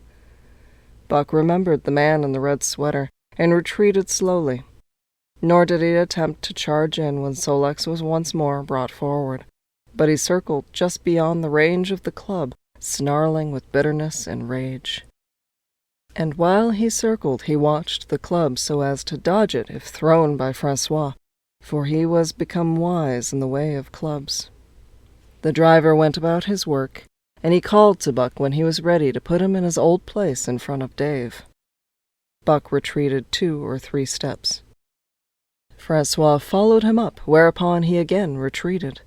After some time of this, Francois threw down the club, thinking that Buck feared a thrashing, but Buck was in open revolt. He wanted not to escape a clubbing, but to have the leadership. It was his by right. He had earned it, and he would not be content with less. Perrault took a hand. Between them they ran him about for the better part of an hour. They threw clubs at him. He dodged. They cursed him and his fathers and mothers before him, and all his seed to come after him down to the remotest generation, and every hair on his body and drop of blood in his veins. And he answered curse with snarl and kept out of their reach. He did not try to run away, but retreated around and around the camp, advertising plainly that when his desire was met, he would come in and be good. Francois sat down and scratched his head. Perrault looked at his watch and swore. Time was flying, and they should have been on the trail an hour gone. Francois scratched his head again. He shook it and grinned sheepishly at the courier, who shrugged his shoulders in sign that they were beaten. Then Francois went up to where Sol-leks stood and called to Buck. Buck laughed, as dogs laugh, yet kept his distance. Francois unfastened Sol-leks' traces and put him back in his old place. The team stood harnessed to the sled in an unbroken line, ready for the trail. There was no place for Buck save at the front. Once more Francois called, and once more Buck laughed and kept away. "Troll down the club," Perrault commanded. Francois complied, whereupon Buck trotted in, laughing triumphantly, and swung around into position at the head of the team. His traces were fastened, the sled broken out, and with both men running they dashed out onto the river trail. Highly as the dog-driver had forevalued Buck, with his 2 devils, he found, while the day was yet young, that he had undervalued. At a bound, Buck took up the duties of leadership, and where judgment was required and quick thinking and quick acting, he showed himself the superior even of Spitz, of whom Francois had never seen an equal. But it was in giving the law and making his mates live up to it that Buck excelled. Dave and Sol-leks did not mind the change in leadership. It was none of their business. Their business was to toil, and toil mightily, in the traces. So long as that were not interfered with, they did not care what happened. Billy, the good-natured, could lead for all they cared, so long as he kept order. The rest of the team, however, had grown unruly during the last days of Spitz, and their surprise was great now that Buck proceeded to lick them into shape. Pike, who pulled at Buck's heels, and who never put an ounce more of his weight against the breastband than he was compelled to do, was swiftly and repeatedly shaken for loafing. And ere the first day was done, he was pulling more than ever before in his life. The first night in camp, Joe, the sour one, was punished roundly, a thing that Spitz had never succeeded in doing. Buck simply smothered him by virtue of a superior weight, and cut him up till he ceased snapping and began to whine for mercy. The general tone of the team picked up immediately. It recovered its old-time solidarity, and once more the dogs leaped as one dog in the traces. At the Rink Rapids, 2 native huskies, Teak and Kuna, were added, and the celerity in which Buck broke them in took away Francois's breath. "Never such a dog as dat Buck," he cried. "No, never. He am worth $1,000 bagar, ouais? What you say, Perrault?" And Perrault nodded. He was ahead of the record then and gaining day by day. The trail was in excellent condition, well packed and hard, and there was no new fallen snow with which to contend. It was not too cold. The temperature dropped to 50 below zero and remained there the whole trip. The men rode and ran by turn, and the dogs were kept on the jump, with but infrequent stoppages. The 30-mile river was comparatively coated with ice, and they covered in one day going out what had taken them 10 days coming in. In one run, they made a 60-mile dash from the foot of Lake Labarge to the White Horse Rapids. Across Marsh, Tagish, and Bennett, 70 miles of lakes, they flew so fast that the man whose turn it was to run towed behind the sled at the end of a rope. And on the last night of the second week, they topped White Pass and dropped down the sea slope with the lights of Skagway and of the shipping at their feet. It was a record run. Each day for 14 days they had averaged 40 miles. For 3 days, Perrault and Francois threw chests up and down the main street of Skagway and were deluged with invitations to drink, while the team was the constant center of a worshipful crowd of dog-busters and mushers. Then 3 or 4 Western bad men aspired to clean out the town, were riddled like pepper boxes for their pains, and public interest turned to other idols. Next came official orders. Francois called Buck to him, threw his arms around him, wept over him. And that was the last of Francois and Perrault. Like other men, they passed out of Buck's life for good. A Scotch half-breed took charge of him and his mates, and in company with a dozen other dog teams he started back over the weary trail to Dawson. It was no light running now, nor record time, but heavy toil each day, with a heavy load behind, for this was the mail train, carrying word from the world to the men who sought gold under the shadow of the pole. Buck did not like it, but he bore up well to the work, taking pride in it after the manner of Dave and Sol-leks, and seeing that his mates, whether they prided in it or not, did their fair share. It was a monotonous life, operating with machine-like regularity. One day was very like another. At a certain time each morning the cooks turned out, fires were built, and breakfast was eaten. Then, while some broke camp, others harnessed the dogs, and they were under way an hour or so before the darkness fell which gave warning of dawn. At night, camp was made. Some pitched the flies, others cut firewood and pine boughs for the beds, and still others carried water or ice for the cooks. Also the dogs were fed. To them, this was the one feature of the day, though it was good to loaf around after the fish was eaten for an hour or so with the other dogs, of which there were 50 and odd. There were fierce fighters among them, but 3 battles with the fiercest brought Buck to mastery, so that when he bristled and showed his teeth, they got out of his way. Best of all, perhaps, he loved to lie near the fire, hind legs crouched under him, forelegs stretched out in front, head raised and eyes blinking dreamily at the flames. Sometimes he thought of Judge Miller's big house in the sun-kissed Santa Clara Valley, and of the cement swimming tank, and Isabel, the Mexican hairless, and Toots, the Japanese pug. But oftener he remembered the man in the red sweater, the death of Curly, the great fight with Spitz, and the good things he had eaten or would like to eat. He was not homesick. The sunland was very dim and distant, and such memories had no power over him. Far more potent were the memories of his heredity, and gave things he had never seen before a seeming familiarity. The instincts, which were but the memories of his ancestors, become habits, which had lapsed in later days, and still later in him, quickened and become alive again.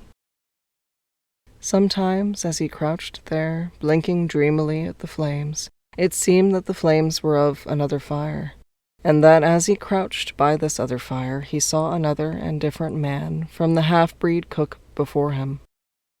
This other man was shorter of leg and longer of arm, with muscles that were stringy and knotty rather than rounded and swelling. The hair of this man was long and matted, and his head slanted back under it from the eyes.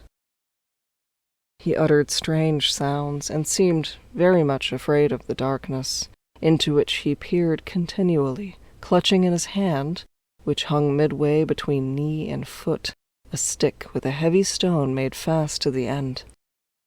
He was all but naked, a ragged and fire-scorched skin hanging part-way down his back, but on his body there was much hair. In some places, across the chest and shoulders and down the outside of the arms and thighs, it was matted into almost a thick fur. He did not stand erect, but with trunk inclined forward from the hips, on legs that bent at the knees.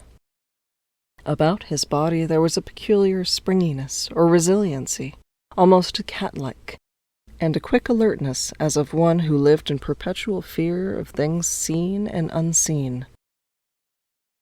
At other times this hairy man squatted by the fire with head between his legs and slept. On such occasion, his elbows were on his knees, his hands clasped above his head as though to shed rain by the hairy arms. And beyond that fire, in the circling darkness, Buck could see many gleaming coals, 2 by 2, always 2 by 2, which he knew to be the eyes of great beasts of prey. And he could hear the crashing of their bodies through the undergrowth, and the noises they made in the night. And dreaming there by the Yukon bank, with lazy eyes blinking at the fire, these sounds and sights of another world would make the hair to rise along his back, and stand on end across his shoulders and up his neck, till he whimpered low and suppressedly, or growled softly, and the half-breed cook shouted at him, "Hey, you buck, wake up!" Whereupon the other world would vanish and the real world come into his eyes, and he would get up and yawn and stretch as though he had been asleep. It was a hard trip, with the mail behind them, and the heavy work wore them down. They were short of weight and in poor condition when they made Dawson, and should have had a 10 days or a week's rest at least. But in 2 days' time they dropped down the Yukon bank from the barracks, loaded with letters for the outside. The dogs were tired, the drivers grumbling, and to make matters worse, it snowed every day. This meant a soft trail, greater friction on the runners, and heavier pulling for the dogs. Yet the drivers were fair through it all, and did their best for the animals. Each night the dogs were attended to first. They ate before the drivers ate, and no man sought his sleeping robe till he had seen to the feet of the dogs he drove. Still their strength went down. Since the beginning of the winter they had traveled 1,800 miles, dragging sleds the whole weary distance, and 1,800 miles will tell upon life of the toughest. Buck stood it, keeping his mates up to their work and maintaining discipline, though he, too, was very tired. Billy cried and whimpered regularly in his sleep each night. Joe was sourer than ever, and Solix was unapproachable, blind side or other side. But it was Dave who suffered most of all. Something had gone wrong with him. He became more morose and irritable, and when camp was pitched at once made his nest where his driver fed him. Once out of the harness and down, he did not get on his feet again till harness-up time in the morning.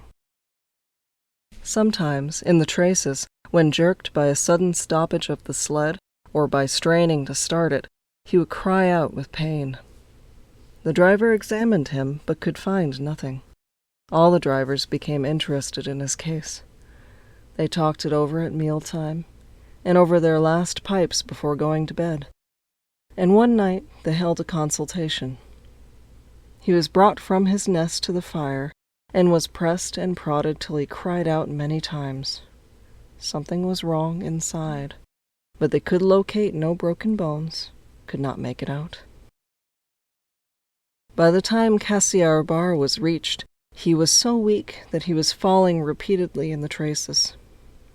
The Scotch half-breed called a halt, and took him out of the team, making the next dog, Solix, fast to the sled. His intention was to rest Dave, letting him run free behind the sled. Sick as he was, Dave resented being taken out, grunting and growling while the traces were unfastened, and whimpering broken-heartedly when he saw Solix in the position he had held and served so long. For the pride of trace and trail was his, and, sick unto death, he could not bear that another dog should do his work. When the sled started, he floundered in the soft snow alongside the beaten trail, attacking Solix with his teeth, rushing against him and trying to thrust him off into the soft snow on the other side, striving to leap inside his traces and get between him and the sled, and all the while whining and yelping and crying with grief and pain. The half-breed tried to drive him away with the whip, but he paid no heed to the stinging lash, and the man had not the heart to strike harder. Dave refused to run quietly on the trail behind the sled, where the going was easy, but continued to flounder alongside in the soft snow, where the going was most difficult, till exhausted. There he fell, and lay where he fell, howling lugubriously as the long train of sleds churned by. With the last remnant of his strength, he managed to stagger along behind till the train made another stop, when he floundered past the sleds to his own, where he stood alongside Solix. His driver lingered a moment to get a light for his pipe from the man behind. Then he returned and started his dogs. They swung out on the trail with remarkable lack of exertion, turned their heads uneasily, and stopped in surprise. The driver was surprised, too. The sled had not moved. He called his comrades to witness the sight. Dave had bitten through both of Solex's traces and was standing directly in front of the sled in his proper place. He pleaded with his eyes to remain there. The driver was perplexed. His comrades talked of how a dog could break its heart through being denied the work that killed it, and recalled instances they had known where dogs, too old for the toil or injured, had died because they were cut out of the traces. Also, they held it a mercy, since Dave was to die anyway, that he should die in the traces, heart easy and content. So he was harnessed in again, and proudly he pulled as of old, though more than once he cried out involuntarily from the bite of his inward hurt. Several times he fell down and was dragged in the traces, and once the sled ran upon him so that he limped thereafter in one of his hind legs. But he held out till camp was reached, when his driver made a place for him by the fire. Morning found him too weak to travel. At harness-up time he tried to crawl to his driver. By convulsive efforts he got on his feet, staggered, and fell. Then he wormed his way forward slowly toward where the harnesses were being put on his mates. He would advance his forelegs and drag up his body with a sort of hitching movement, when he would advance his forelegs and hitch again for a few more inches. His strength left him, and the last his mates saw of him he lay gasping in the snow and yearning toward them. But they could hear him, mournfully howling till they passed out of sight behind a belt of river timber. Here the train was halted. The Scotch half-breed slowly retraced his steps to the camp that they had left. The men ceased talking. A revolver shot rang out. The man came back hurriedly. The whip snapped, the bells tinkled merrily, the sleds churned along the trail. But Buck knew, and every dog knew, what had taken place behind the belt of river trees. Chapter 5. The Toil of Trace and Trail. 30 days from the time it left Dawson, the salt-water mail with Buck and his mates at the fore arrived at Skagway. They were in a wretched state, worn out and worn down. Buck's 140 pounds had dwindled to 115. The rest of his mates, though lighter dogs, had relatively lost more weight than he. Pike, the malingerer, who, in his lifetime of deceit, had often successfully feigned a hurt leg, was now limping in earnest. Solex was limping, and Dub was suffering from a wrenched shoulder blade. They were all terribly footsore. No spring or rebound was left in them. Their feet fell heavily on the trail, jarring their bodies and doubling the fatigue of a day's travel. There was nothing the matter with them except that they were dead tired. It was not the dead tiredness that comes through brief and excessive effort, from which recovery is a matter of hours, but it was the dead tiredness that comes through the slow and prolonged strength drainage of months of toil. There was no power of recuperation left, no reserve strength to call upon. It had been all used, the last least bit of it. Every muscle, every fiber, every cell was tired, dead tired. And there was reason for it. In less than 5 months, they had traveled 2,500 miles, during the last 1,800 of which they had had but 5 days' rest. When they arrived at Skagway, they were apparently on their last legs. They could barely keep the traces taut, and on the downgrades just managed to keep out of the way of the sled.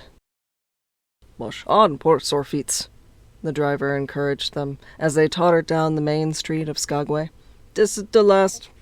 Then we get long, long rest. Eh, for sure. One bully long rest." The drivers confidently expected a long stopover. Themselves, they had covered 1,200 miles with 2 days' rest, and in the nature of reason and common justice they deserved an interval of loafing. But so many were the men who had rushed into the Klondike, and so many were the sweethearts, wives, and kin that had not rushed in, that the congested mail was taking on alpine proportions. Also, there were official orders. Fresh batches of Hudson Bay dogs were to take the places of those worthless for the trail. The worthless ones were to be got rid of, and, since dogs count for little against dollars, they were to be sold. 3 days passed, by which time Buck and his mates found how really tired and weak they were. Then, on the morning of the 4th day, 2 men from the States came along and bought them, harness and all, for a song. The men addressed each other as Hal and Charles. Charles was a middle-aged, lightish-colored man, with weak and watery eyes and a mustache that twisted fiercely and vigorously up, giving the lie to the limply drooping lip it concealed. Hal was a youngster of 19 or 20, with a big Colt's revolver and a hunting knife strapped about him on a belt that fairly bristled with cartridges. This belt was the most salient thing about him. It advertised his callowness, a callowness sheer and unutterable. Both men were manifestly out of place, and why such as they should adventure the north is part of the mystery of things that passes understanding. Buck heard the chaffering, saw the money pass between the man and the government agent, and knew that the Scotch half-breed and the mail train drivers were passing out of his life on the heels of Perrault and Francois and the others who had gone before. When driven with his mates to the new owner's camp, Buck saw a slipshod and slovenly affair, tent half-stretched, dishes unwashed, everything in disorder. Also, he saw a woman. Mercedes, the men called her. She was Charles's wife and Hal's sister, a nice family party. Buck watched them apprehensively as they proceeded to take down the tent and load the sled. There was a great deal of effort about their manner, but no businesslike method. The tent was rolled into an awkward bundle 3 times as large as it should have been. The tin dishes were packed away unwashed. Mercedes continually fluttered in the way of her men and kept up an unbroken chattering of remonstrance and advice. When they put a clothes sack on the front of the sled, she suggested it should go on the back. And when they had put it on the back and covered it over with a couple of other bundles, she discovered overlooked articles which could abide nowhere else but in that very sack, and they unloaded again. 3 men from a neighboring tent came out and looked on, grinning and winking at one another. "You've got a right smart load as it is," said one of them. "It's not me should tell you your business, but I wouldn't tote that tent along if I was you." "I'm dreamed of," cried Mercedes, throwing up her hands in dainty dismay. "However in the world could I manage without a tent?" "It's springtime, and you won't get any more cold weather," the man replied. She shook her head decidedly, and Charles and Hal put the last odds and ends on top of the mountainous load. "Think it'll ride?" one of the men asked. "Why shouldn't it?" Charles demanded rather shortly. "Oh, that's all right, the man hastened meekly to say. "I was just a-wondering, that's all. It seemed a mite top-heavy." Charles turned his back and drew the lashings down as well as he could, which was not in the least well. "And of course the dogs can hike along all day with that contraption behind them," affirmed a second of the men. "Certainly," said Hal, with freezing politeness, taking hold of the gee-pole with one hand and swinging his whip from the other. "Mush!" he shouted. "Mush on there!" The dogs sprang against the breastbands, strained hard for a few moments, then relaxed. They were unable to move the sled. "The lazy brutes, I'll show 'em," he cried, preparing to lash out at them with the whip. But Mercedes interfered, crying, "Oh, Hal, you mustn't," as she caught hold of the whip and wrenched it from him. "The poor dears. Now you must promise you won't be harsh with them for the rest of the trip, or I won't go a step." "Precious lot you know about dogs," her brother sneered, "and I wish you'd leave me alone. They're lazy, I tell you.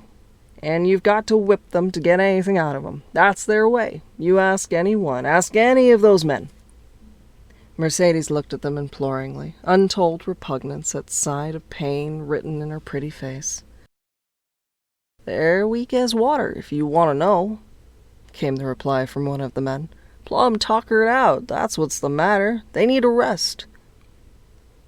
"Rest be blanked," said Hal, with his beardless lips, and Mercedes said, "Oh," in pain and sorrow at the oath. But she was a clannish creature, and rushed at once to the defense of her brother. "Never mind that man," she said pointedly. "You're driving our dogs, and you do what you think best with them." Again Hal's whip fell upon the dogs. They threw themselves against the breastbands, dug their feet into the packed snow, got down low to it, and put forth all their strength. The sled held as though it were an anchor. After 2 efforts, they stood still, panting. The whip was whistling savagely, when once more Mercedes interfered. She dropped on her knees before Buck, with tears in her eyes, and put her arms around his neck. "You poor, poor dears," she cried sympathetically. "Why don't you pull hard? Then you wouldn't be whipped." Buck did not like her, but he was feeling too miserable to resist her, taking it as part of the day's miserable work. One of the onlookers, who had been clenching his teeth to suppress hot speech, now spoke up. "It's not that I care a whoop what becomes of you, but for the dogs' sakes I just want to tell you. You can help them a mighty lot by breaking out that sled. The runners are froze fast. Throw your weight against the gee pole right and left and break it out." A 3rd time the attempt was made, but this time, following the advice, Hal broke out the runners which had been frozen to the snow. The overloaded and unwieldy sled forged ahead, Buck and his mates struggling frantically under the rain of blows. 100 yards ahead the path turned and sloped steeply into the main street. It would have required an experienced man to keep the top-heavy sled upright, and Hal was not such a man. As they swung on the turn, the sled went over, spilling half its load through the loose lashings. The dogs never stopped. The lightened sled bounded on its side behind them. They were angry because of the ill treatment they had received and the unjust load. Buck was raging. He broke into a run, the team following his lead. Hal cried, "Whoa! Whoa!" but they gave no heed. He tripped and was pulled off his feet. The capsized sled ground over him, and the dogs dashed on up the street, adding to the gaiety of Skagway as they scattered the remainder of the outfit along its chief thoroughfare. Kind-hearted citizens caught the dogs and gathered up the scattered belongings. Also, they gave advice. Half the load and twice the dogs, if they ever expected to reach Dawson, was what was said. Hal and his sister and brother-in-law listened unwillingly, pitched tent, and overhauled the outfit. Canned goods were turned out that made men laugh, for canned goods on the long trail is a thing to dream about. "Blankets for a hotel," quoth one of the men who laughed and helped. "Half as many is too much. Get rid of 'em. Throw away that tent and all those dishes. Who's going to wash them anyway? Good Lord, do you think you're traveling on a Pullman?" And so it went. The inexorable elimination of the superfluous. Mercedes cried when her clothes bags were dumped on the ground and article after article was thrown out. She cried in general, and she cried in particular over each discarded thing. She clasped hands on knees, rocking back and forth broken-heartedly. She averred she would not go an inch, not for a dozen Charleses. She appealed to everybody and everything, finally wiping her eyes and proceeding to cast out even articles of apparel that were imperative necessaries. And in her zeal, when she had finished with her own, she attacked the belongings of her men and went through them like a tornado. This accomplished, the outfit, though cut in half, was still a formidable bulk. Charles and Hal went out in the evening and bought 6 outside dogs. These added to the 6 of the original team, and Teek and Kuna, the huskies obtained at the Rink Rapids on the record trip, brought up the team to 14. But the outside dogs, though practically broken in since their landing, did not amount to much. 3 were short-haired pointers, 1 was a Newfoundland, and the other 2 were mongrels of indeterminate breed. They did not seem to know anything, these newcomers. Buck and his comrades looked upon them with disgust, and though he speedily taught them their places and what not to do, he could not teach them what to do. They did not take kindly to trace and trail. With the exception of the 2 mongrels, they were bewildered and spirit-broken by the strange, savage environment in which they found themselves, and by the ill treatment they had received. The 2 mongrels were without spirit at all. Bones were the only things breakable about them. With the newcomers hopeless and forlorn, and the old team worn out by 2,500 miles of continuous trail, the outlook was anything but bright. The 2 men, however, were quite cheerful. And they were proud, too. They were doing the thing in style, with 14 dogs. They had seen other sleds depart over the pass for Dawson, or come in from Dawson, and never had they seen a sled with so many as 14 dogs. In the nature of Arctic travel, there was a reason why 14 dogs should not drag one sled, and that was that one sled could not carry the food for 14 dogs. But Charles and Hal did not know this. They had worked the trip out with a pencil. So much to a dog. So many dogs, so many days, QED. Mercedes looked over their shoulders and nodded comprehensively. It was all so very simple. Late next morning, Buck led the long team up the street. There was nothing lively about it, no snap or go in him and his fellows. They were starting dead weary. 4 times he had covered the distance between Saltwater and Dawson, and the knowledge that, jaded and tired, he was facing the same trail once more made him bitter. His heart was not in the work, nor was the heart of any dog. The outsides were timid and frightened, the insides without confidence in their masters. Buck felt vaguely that there was no depending upon these 2 men and the woman.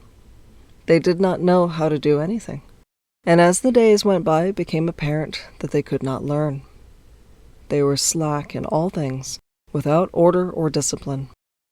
It took them half the night to pitch a slovenly camp, and half the morning to break that camp, and get the sled loaded and fashioned so slovenly that for the rest of the day they were occupied in stopping and rearranging the load. Some days they did not make 10 miles. On other days they were unable to get started at all. And on no day did they succeed in making more than half the distance used by the men as a basis in their dog food computation. It was inevitable that they should go short on dog food. But they hastened it by overfeeding, bringing the day nearer when underfeeding would commence. The outside dogs, whose digestions had not been trained by chronic famine to make the most of little, had voracious appetites. And when, in addition to this, the worn-out huskies pulled weakly, Hal decided that the orthodox ration was too small. He doubled it. And to cap it all, when Mercedes, with tears in her pretty eyes and a quaver in her throat, could not cajole him into giving the dogs still more, she stole from the fish sacks and fed them slyly. But it was not food that Buck and the huskies needed, but rest. And though they were making poor time, the heavy load they dragged sapped their strength severely. Then came the underfeeding. Hal awoke one day to the fact that his dog food was half gone and the distance only quarter covered. Further, that for love or money no additional dog food was to be obtained. So he cut down even the orthodox ration and tried to increase the day's travel. His sister and brother-in-law seconded him, but they were frustrated by their heavy outfit and their own incompetence. It was a simple matter to give the dogs less food, but it was impossible to make the dogs travel faster, while their own inability to get underway earlier in the morning prevented them from traveling longer hours. Not only did they not know how to work dogs, but they did not know how to work themselves. The first to go was Dub. Poor, blundering thief that he was, always getting caught and punished, he had nonetheless been a faithful worker. His wrenched shoulder blade, untreated and unrested, went from bad to worse, till finally Hal shot him with the big Colt's revolver. It is a saying of the country that an outside dog starves to death on the ration of the husky, so the 6 outside dogs under Buck could do no less than die on half the ration of the husky. The Newfoundland went first, followed by the 3 short-haired pointers, the 2 mongrels hanging more grittily onto life, but going in the end. By this time all the amenities and gentlenesses of the Southland had fallen away from the 3 people. Shorn of its glamour and romance, Arctic travel became to them a reality too harsh for their manhood and womanhood. Mercedes ceased weeping over the dogs, being too occupied with weeping over herself and with quarreling with her husband and brother. To quarrel was the one thing that they were never too weary to do. Their irritability arose out of their misery, increased with it, doubled upon it, outdistanced it.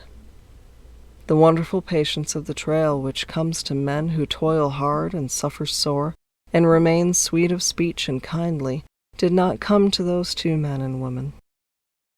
They had no inkling of such a patience. They were stiff and in pain. Their muscles ached, their bones ached, their very hearts ached, and because of this they became sharp of speech, and hard words were the first on their lips in the morning and the last at night. Charles and Hal wrangled whenever Mercedes gave them a chance. It was the cherished belief of each that he did more than his share of the work, and neither forbore to speak his belief at every opportunity. Sometimes Mercedes sided with her husband, sometimes with her brother.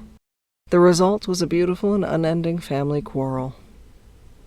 Starting from a dispute as to which should chop a few sticks for the fire, a dispute which concerned only Charles and Hal, presently would be lugged in the rest of the family, fathers, mothers, uncles, cousins, people thousands of miles away, and some of them dead. That Hal's views on art, or the sort of society plays his mother's brother wrote, should have anything to do with the chopping of a few sticks of firewood, passes comprehension. Nevertheless, the quarrel was as likely to tend in that direction as in the direction of Charles's political prejudices. And that Charles's sister's tale-bearing tongue should be relevant to the building of a Yukon fire was apparent only to Mercedes, who disburdened herself of copious opinions upon that topic, and incidentally upon a few other traits unpleasantly peculiar to her husband's family. In the meantime the fire remained unbuilt, the camp half-pitched, and the dogs unfed. Mercedes nursed a special grievance, the grievance of sex. She was pretty and soft, and had been chivalrously treated all her days, but the present treatment by her husband and brother was everything save chivalrous. It was her custom to be helpless. They complained, upon which impeachment of what to her was her most essential sex prerogative, she made their lives unendurable. She no longer considered the dogs, and because she was sore and tired, she persisted in riding on the sled. She was pretty and soft, but she weighed 120 pounds. A lusty last straw to the load dragged by the weak and starving animals. She rode for days, till they fell in the traces and the sled stood still. Charles and Hal begged her to get off and walk, pleaded with her, entreated, the while she wept and importuned heaven with a recital of their brutality. On one occasion, they took her off the sled by main strength. They never did it again. She let her legs go limp like a spoiled child, and sat down on the trail. They went on their way, but she did not move. After they had traveled 3 miles, they unloaded the sled, came back for her, and by main strength put her on the sled again. In the excess of their own misery, they were callous to the suffering of their animals. Hal's theory, which he practiced on others, was that one must get hardened. He had started out preaching it to his sister and brother-in-law. Failing there, he hammered it into the dogs with a club. At the 5 fingers, the dog food gave out, and a toothless old squaw offered to trade them a few pounds of frozen horsehide for the Colt's revolver that kept the big hunting knife company at Hal's hip. A poor substitute for food was this hide, just as it had been stripped from the starved horses of the cattlemen 6 months back. In its frozen state, it was more like strips of galvanized iron, and when a dog wrestled it into his stomach, it thawed into thin and innutritious leathery strings and into a mass of short hair, irritating and indigestible. And through it all, Buck staggered along at the head of the team as in a nightmare. He pulled when he could. When he could no longer pull, he fell down, and remained down till blows from whip or club drove him to his feet again. All the stiffness and gloss had gone out of his beautiful furry coat. The hair hung down, limp and draggled, or matted with dried blood where Hal's club had bruised him. His muscles had wasted away to knotty strings, and the flesh pads had disappeared, so that each rib and every bone in his frame were outlined cleanly through the loose hide that was wrinkled in folds of emptiness. It was heartbreaking. Only Buck's heart was unbreakable. The man in the red sweater had proved that. As it was with Buck, so was it with his mates. They were perambulating skeletons. They were 7 altogether, including him. In their very great misery, they had become insensible to the bite of the lash or the bruise of the club. The pain of the beating was dull and distant, just as the things their eyes saw and their ears heard seemed dull and distant. They were not half-living or quarter-living. They were simply so many bags of bones in which sparks of life fluttered faintly. When a halt was made, they dropped down in the traces like dead dogs, and the spark dimmed and paled and seemed to go out. And when the club or whip fell upon them, the spark fluttered feebly up, and they tottered to their feet and staggered on. There came a day when Billy, the good-natured, fell and could not rise. Hal had traded off his revolver, so he took the axe and knocked Billy on the head as he lay in the traces, then cut the carcass out of the harness and dragged it to one side. Buck saw, and his mates saw, and they knew that this thing was very close to them. On the next day, Kuna went, and but 5 of them remained. Joe, too far gone to be malignant. Pike, crippled and limping, only half-conscious and not conscious enough longer to malinger. Solex, the one-eyed, still faithful to the toil of trace and trail, and mournful in that he had so little strength with which to pull. Teek, who had not traveled so far that winter, and who was now beaten more than the others because he was fresher. And Buck, still at the head of the team, but no longer enforcing discipline or striving to enforce it, blind with weakness half the time, and keeping the trail by the loom of it and by the dim feel of his feet. It was beautiful spring weather, but neither dogs nor humans were aware of it. Each day the sun rose earlier and set later. It was dawn by 3 in the morning, and twilight lingered till 9 at night. The whole long day was a blaze of sunshine. The ghostly winter silence had given way to the great spring murmur of awakening life. This murmur arose from all the land, fraught with the joy of living.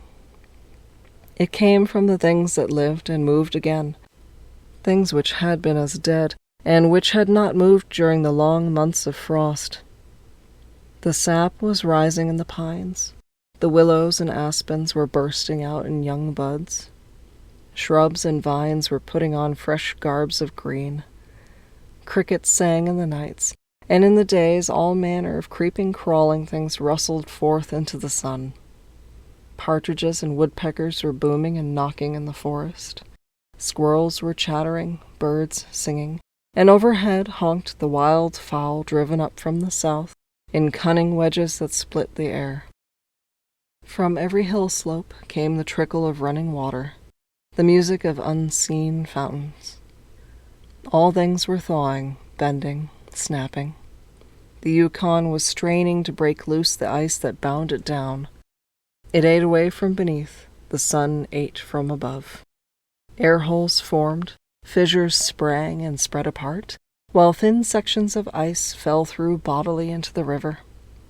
And amid all this bursting, rending, throbbing of awakening life, under the blazing sun and through the soft, sighing breezes, like wayfarers to death, staggered the 2 men, the woman, and the huskies.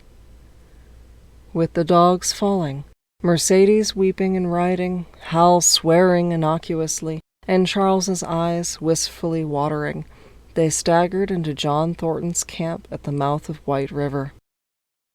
When they halted, the dogs dropped down as though they had all been struck dead. Mercedes dried her eyes and looked at John Thornton. Charles sat down on a log to rest. He sat down very slowly and painstakingly, what of his great stiffness. Hal did the talking. John Thornton was whittling the last touches on an axe handle he had made from a stick of birch. He whittled and listened, gave monosyllabic replies, and when it was asked, terse advice. He knew the breed, and he gave his advice to the certainty that it would not be followed.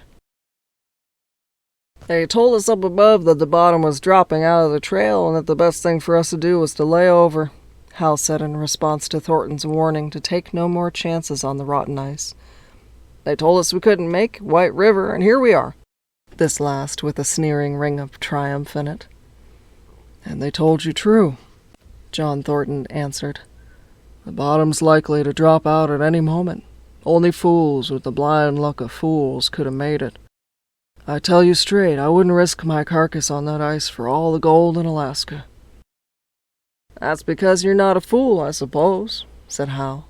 All the same, we'll go on to Dawson. He uncoiled his whip. Get up there, Buck, hi! Get up there! Mush on! Thornton went on whittling. It was idle, he knew, to get between a fool and his folly, while 2 or 3 fools more or less would not alter the scheme of things. But the team did not get up at the command. It had long since passed into the stage where blows were required to rouse it. The whip flashed out, here and there on its merciless errands. John Thornton compressed his lips. Sol-leks was the first to crawl to his feet. Teek followed. Joe came next, yelping with pain. Pike made painful efforts. Twice he fell over, went half up, and on the 3rd attempt managed to rise. Buck made no effort. He lay quietly where he had fallen. The lash bit into him again and again, but he neither whined nor struggled. Several times Thornton started, as though to speak, but changed his mind. A moisture came into his eyes, and as the whipping continued, he arose and walked irresolutely up and down. This was the first time Buck had failed, in itself a sufficient reason to drive Hal into a rage. He exchanged the whip for the customary club. Buck refused to move under the rain of heavier blows which now fell upon him. Like his mates, he was barely able to get up, but unlike them, he had made up his mind not to get up. He had a vague feeling of impending doom. This had been strong upon him when he pulled into the bank, and it had not departed from him. What of the thin and rotten ice he had felt under his feet all day? It seemed that he sensed disaster close at hand, out there ahead on the ice where his master was trying to drive him. He refused to stir. So greatly had he suffered, and so far gone was he, that the blows did not hurt much. And as they continued to fall upon him, the spark of life within flickered and went down. It was nearly out. He felt strangely numb, as though from a great distance he was aware that he was being beaten. The last sensations of pain left him. He no longer felt anything, though very faintly he could hear the impact of the club upon his body. But it was no longer his body. It seemed so far away. And then, suddenly, without warning, uttering a cry which was inarticulate and more like the cry of an animal, John Thornton sprang upon the man who wielded the club. Hal was hurled backward, as though struck by a falling tree. Mercedes screamed. Charles looked on wistfully, wiped his watery eyes, but did not get up because of his stiffness. John Thornton stood over Buck, struggling to control himself, too convulsed with rage to speak. "If you strike that dog again, I'll kill you," he at last managed to say in a choking voice. "It's my dog," Hal replied, wiping the blood from his mouth as he came back. "Get out of my way or I'll fix you. I'm going to Dawson." Thornton stood between him and Buck, and evinced no intention of getting out of the way. Hal drew his long hunting knife. Mercedes screamed, cried, laughed, and manifested the chaotic abandonment of hysteria. Thornton rapped Hal's knuckles with the axe handle, knocking the knife to the ground. He rapped his knuckles again as he tried to pick it up. Then he stooped, picked it up himself, and with 2 strokes cut Buck's traces. Hal had no fight left in him. Besides, his hands were full with his sister, or his arms, rather, while Buck was too near dead to be of further use in hauling the sled. A few minutes later they pulled out from the bank and down the river. Buck heard them go and raised his head to see. Pike was leading, Sol-leks was at the wheel, and between were Joe and Teek. They were limping and staggering. Mercedes was riding the loaded sled. Hal guided at the gee-pole, and Charles stumbled along in the rear. As Buck watched them, Thornton knelt beside him and with rough, kindly hands searched for broken bones. By the time his search had disclosed nothing more than many bruises and a state of terrible starvation, the sled was 1/4 of a mile away. Dog and man watched it crawling along over the ice.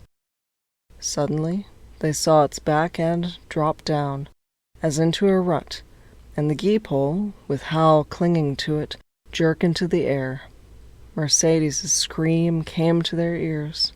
They saw Charles turn and make 1 step to run back, then a whole section of ice give way, and dogs and humans disappear. A yawning hole was all that was to be seen. The bottom had dropped out of the trail.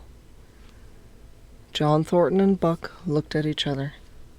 "You poor devil," said John Thornton, and Buck licked his hand.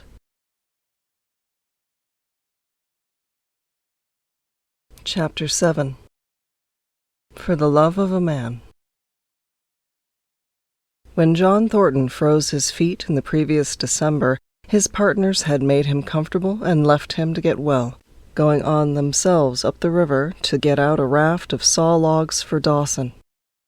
He was still limping slightly at the time he rescued Buck, but with the continued warm weather even the slight limp left him. And here, lying by the river bank through the long spring days, watching the running water, listening lazily to the songs of birds and the hum of nature, Buck slowly won back his strength. A rest comes very good after one has traveled 3,000 miles, and it must be confessed that Buck waxed lazy as his wounds healed. His muscles swelled out, and the flesh came back to cover his bones. For that matter, they were all loafing, Buck, John Thornton, and Skeet and Nig, waiting for the raft to come that was to carry them down to Dawson. Skeet was a little Irish setter who early made friends with Buck, who, in a dying condition, was unable to resent her first advances. She had the doctor trait, which some dogs possess, and as a mother cat washes her kittens, so she washed and cleansed Buck's wounds. Regularly each morning after he had finished his breakfast, she performed her self-appointed task, till he came to look for her ministrations as much as he did for Thornton's. Nig, equally friendly, though less demonstrative, was a huge black dog, half bloodhound and half deerhound, with eyes that laughed and a boundless good nature. To Buck's surprise, these dogs manifested no jealousy toward him. They seemed to share the kindliness and largeness of John Thornton. As Buck grew stronger, they enticed him into all sorts of ridiculous games, in which Thornton himself could not forbear to join. And in this fashion Buck romped through his convalescence and into a new existence. Love, genuine, passionate love, was his for the first time. This he had never experienced at Judge Miller's down in the sun-kissed Santa Clara Valley. With the judge's sons, hunting and tramping, it had been a working partnership. With the judge's grandsons, a sort of pompous guardianship, and with the judge himself, a stately and dignified friendship. But love that was feverish and burning, that was adoration, that was madness, it had taken John Thornton to arouse. This man had saved his life, which was something. But further, he was the ideal master. Other men saw to the welfare of their dogs from a sense of duty and business expediency. He saw to the welfare of his as if they were his own children, because he could not help it. And he saw further. He never forgot a kindly greeting or a cheering word, and to sit down for a long talk with them, gas he called it, was as much his delight as theirs. He had a way of taking Buck's head roughly between his hands and resting his own head upon Buck's, of shaking him back and forth, the while calling him ill names that to Buck were love names. Buck knew no greater joy than that rough embrace and the sound of murmured oaths, and at each jerk back and forth it seemed that his heart would be shaken out of his body, so great was its ecstasy. And when, released, he sprang to his feet, his mouth laughing, his eyes eloquent, his throat vibrant with unuttered sound, and in that fashion remained without movement, John Thornton would reverently exclaim, "God, you could all but speak!" Buck had a trick of love expression that was akin to hurt. He would often seize Thornton's hand in his mouth and close so fiercely that the flesh bore the impress of his teeth for some time afterward. And as Buck understood the oaths to be love words, so the man understood this feigned bite for a caress. For the most part, however, Buck's love was expressed in adoration. While he went wild with happiness when Thornton touched him or spoke to him, he did not seek these tokens. Unlike Skeet, who was wont to shove her nose under Thornton's hand and nudge until petted, or Nig, who would stalk up and rest his great head on Thornton's knee, Buck was content to adore at a distance. He would lie by the hour, eager, alert, at Thornton's feet, looking up into his face, dwelling upon it, studying it, following with keenest interest each fleeting expression, every movement or change of feature. Or, as chance might have it, he would lie farther away, to the side or rear, watching the outlines of the man and the occasional movements of his body.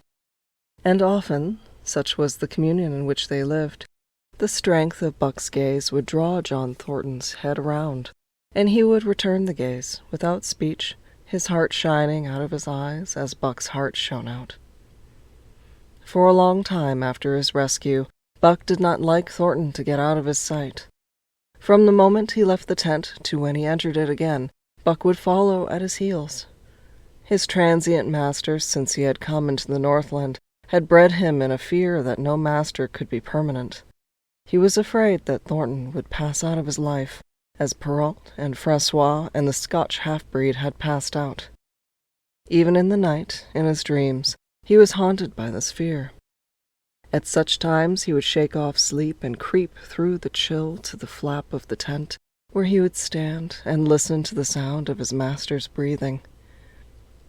But in spite of this great love he bore John Thornton, he seemed to bespeak the soft civilizing influence, the strain of the primitive, which the Northland had aroused in him, remained alive and active. Faithfulness and devotion, things born of fire and roof, were his, yet he retained his wildness and wiliness. He was a thing of the wild, come in from the wild to sit by John Thornton's fire, rather than a dog of the soft Southland stamped with the marks of generations of civilization. Because of his very great love, he could not steal from this man, but from any other man, in any other camp, he did not hesitate an instant. while the cunning with which he stole enabled him to escape detection. His face and body were scored by the teeth of many dogs, and he fought as fiercely as ever and more shrewdly. Skeet and Nig were too good-natured for quarreling. Besides, they belonged to John Thornton, but the strange dog, no matter what the breed or valor, swiftly acknowledged Buck's supremacy, or found himself struggling for life with a terrible antagonist. And Buck was merciless. He had learned well the law of club and fang, and he never forewent an advantage or drew back from a foe he had started on the way to death. He had lessoned from Spitz and from the chief fighting dogs of the police and mail, and knew there was no middle course. He must master or be mastered, while to show mercy was a weakness. Mercy did not exist in the primordial life. It was misunderstood for fear, and such misunderstandings made for death. Kill or be killed, eat or be eaten, was the law. And this mandate, down out of the depths of time, he obeyed. He was older than the days he had seen and the breaths he had drawn. He linked the past with the present, and the eternity behind him throbbed through him in a mighty rhythm to which he swayed as the tides and seasons swayed. He sat by John Thornton's fire, a broad-breasted dog, white-fanged and long-furred, but behind him were the shades of all manner of dogs, half-wolves and wild wolves, urgent and prompting, tasting the savor of the meat he ate, thirsting for the water he drank, scenting the wind with him, listening with him, and telling him the sounds made by the wildlife in the forest, dictating his moods, directing his actions, lying down to sleep with him where he lay down, and dreaming with him, and beyond him, and becoming themselves the stuff of his dreams. So peremptorily did these shades beckon him, that each day mankind and the claims of mankind slipped farther from him. Deep in the forest a call was sounding, and as often as he heard this call, mysteriously thrilling and luring, he felt compelled to turn his back upon the fire and the beaten earth around it, and to plunge into the forest, and on and on. He knew not where or why, nor did he wonder where or why. The call sounded imperiously, deep in the forest. But as often as he gained the soft, unbroken earth and the green shade, the love for John Thornton drew him back to the fire again. Thornton alone held him. The rest of mankind was as nothing. Chance travelers might praise or pet him, but he was cold under it all, and from a too demonstrative man he would get up and walk away. When Thornton's partners, Hans and Pete, arrived on the long-expected raft, Buck refused to notice them till he learned they were close to Thornton. After that he tolerated them in a passive sort of way, accepting favors from them as though he favored them by accepting. They were of the same large type as Thornton, living close to the earth, thinking simply and seeing clearly. And ere they swung the raft into the big eddy by the sawmill at Dawson, they understood Buck and his ways, and did not insist upon an intimacy such as obtained with Skeet and Nig. For Thornton, however, his love seemed to grow and grow. He, alone among men, could put a pack upon Buck's back in the summer traveling. Nothing was too great for Buck to do, when Thornton commanded. One day they had grub-staked themselves from the proceeds of the raft and left Dawson for the headwaters of the Tanana. The men and dogs were sitting on the crest of a cliff which fell away, straight down to the naked bedrock 300 feet below. John Thornton was sitting near the edge, Buck at his shoulder. A thoughtless whim seized Thornton, and he drew the attention of Hans and Pete to the experiment he had in mind. "Jump, Buck," he demanded, sweeping his arm out and over the chasm. The next instant he was grappling with Buck on the extreme edge, while Hans and Pete were dragging them back to safety. "It's uncanny," Pete said, after it was over and they had caught their speech. Thornton shook his head. "No, it is splendid, and it is terrible, too." Do you know, it sometimes makes me afraid. I'm not hankering to be the man that lays hands on you while he's around, Pete announced conclusively, nodding his head toward Buck. Pie jingo, was Hans's contribution. Not myself either. It was at Circle City, ere the year was out, that Pete's apprehensions were realized. Black Burton, a man evil-tempered and malicious, had been picking a quarrel with a tenderfoot at the bar when Thornton stepped good-naturedly between. Buck, as was his custom, was lying in a corner, head on paws, watching his master's every action. Burton struck out, without warning, straight from the shoulder. Thornton was sent spinning, and saved himself from falling only by clutching the rail of the bar. Those who were looking on heard what was neither bark nor yelp, but a something that is best described as a roar, and they saw Buck's body rise up in the air as he left the floor for Burton's throat. The man saved his life by instinctively throwing out his arm, but was hurled backward to the floor with Buck on top of him. Buck loosed his teeth from the flesh of the arm and drove in again for the throat. This time the man succeeded only in partly blocking, and his throat was torn open. Then the crowd was upon Buck, and he was driven off. But while a surgeon checked the bleeding, he prowled up and down, growling furiously, attempting to rush in, and being forced back by an array of hostile clubs. A miners' meeting called on the spot decided that the dog had sufficient provocation, and Buck was discharged. But his reputation was made, and from that day his name spread through every camp in Alaska. Later on, in the fall of the year, he saved John Thornton's life in quite another fashion. The three partners were lining a long and narrow poling boat down a bad stretch of rapids on the 40-mile creek. Hans and Pete moved along the bank, snubbing with a thin manila rope from tree to tree, while Thornton remained in the boat, helping its descent by means of a pole, and shouting directions to the shore. Buck, on the bank, worried and anxious, kept abreast of the boat, his eyes never off his master. At a particularly bad spot, where a ledge of barely submerged rocks jutted out into the river, Hans cast off the rope, and while Thornton pulled the boat out into the stream, ran down the bank with the end in his hand to snub the boat when it had cleared the ledge. This it did, and was flying downstream in a current as swift as a mill race, when Hans checked it with the rope and checked too suddenly. The boat flirted over and snubbed into the bank bottom up, while Thornton, flung sheer out of it, was carried downstream toward the worst part of the rapids, a stretch of wild water in which no swimmer could live. Buck had sprung in on the instant, and at the end of 300 yards, amid a mad swirl of water, he overhauled Thornton. When he felt him grasp his tail, Buck headed for the bank, swimming with all his splendid strength. But the progress shoreward was slow, the progress downstream amazingly rapid. From below came the fatal roaring, where the wild current went wilder, and was rent in shreds and spray by the rocks, which thrust through like the teeth of an enormous comb. The suck of the water as it took the beginning of the last steep pitch was frightful, and Thornton knew that the shore was impossible.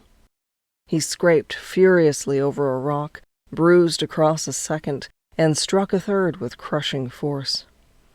He clutched its slippery top with both hands, releasing Buck, and above the roar of the churning water shouted, "Go, Buck, go!" Buck could not hold his own, and swept on downstream, struggling desperately, but unable to win back. When he heard Thornton's command repeated, he partly reared out of the water, throwing his head high, as though for a last look, then turned obediently toward the bank. He swam powerfully, and was dragged ashore by Pete and Hans at the very point where swimming ceased to be possible and destruction began. They knew that the time a man could cling to a slippery rock in the face of that driving current was a matter of minutes, and they ran as fast as they could up the bank to a point far above where Thornton was hanging on. They attached the line with which they had been snubbing the boat to Buck's neck and shoulders, being careful that it should neither strangle him nor impede his swimming, and launched him into the stream. He struck out boldly, but not straight enough into the stream. He discovered the mistake too late, when Thornton was abreast of him and a bare half-dozen strokes away while he was being carried helplessly past. Hans promptly snubbed with the rope, as though Buck were a boat. The rope thus tightening on him in the sweep of the current, he was jerked under the surface, and under the surface he remained till his body struck against the bank and he was hauled out. He was half drowned, and Hans and Pete threw themselves upon him, pounding the breath into him and the water out of him. He staggered to his feet and fell down. The faint sound of Thornton's voice came to them, and though they could not make out the words of it, they knew that he was in his extremity. His master's voice acted on Buck like an electric shock. He sprang to his feet and ran up the bank ahead of the men to the point of his previous departure. Again the rope was attached and he was launched, and again he struck out, but this time straight into the stream. He had miscalculated once, but he would not be guilty of it a second time. Hans paid out the rope, permitting no slack, while Pete kept it clear of coils. Buck held on until he was on a straight line above Thornton. Then he turned, and with the speed of an express train, headed down upon him. Thornton saw him coming, and as Buck struck him like a battering ram, and with the whole force of the current behind him, he reached up and closed with both arms around the shaggy neck. Hans snubbed the rope around the tree, and Buck and Thornton were jerked under the water. Strangling, suffocating, sometimes one uppermost and sometimes the other, dragging over the jagged bottom, smashing against rocks and snags, they veered into the bank. Thornton came to, belly downward, and being violently propelled back and forth across a drift log by Hans and Pete. His first glance was for Buck, over whose limp and apparently lifeless body Nig was setting up a howl, while Skeet was licking the wet face and closed eyes. Thornton was himself bruised and battered, and he went carefully over Buck's body when he had been brought around, finding 3 broken ribs. "That settles it," he announced. "We camp right here." And camp they did, till Buck's ribs knitted and he was able to travel. That winter, at Dawson, Buck performed another exploit, not so heroic, perhaps, but one that put his name many notches higher on the totem pole of Alaskan fame. This exploit was particularly gratifying to the 3 men, for they stood in need of the outfit which it furnished, and were enabled to make a long-desired trip into the Virgin East, where miners had not yet appeared. It was brought about by a conversation in the El Dorado saloon, in which men waxed boastful of their favorite dogs. Buck, because of his record, was the target for these men, and Thornton was driven stoutly to defend him. At the end of half an hour, one man stated that his dog could start a sled with 500 pounds and walk off with it. A second bragged 600 for his dog, and a third 700. "Pooh, pooh," said John Thornton. "Buck can start 1,000 pounds. "And break it out and walk off with it for 100 yards?" demanded Mathewson, a bonanza king, he of the 700 vaunt. "And break it out and walk off with it for 100 yards, John Thornton said coolly. "Well," Mathewson said, slowly and deliberately, so that all could hear, "I've got $1,000 that says he can't.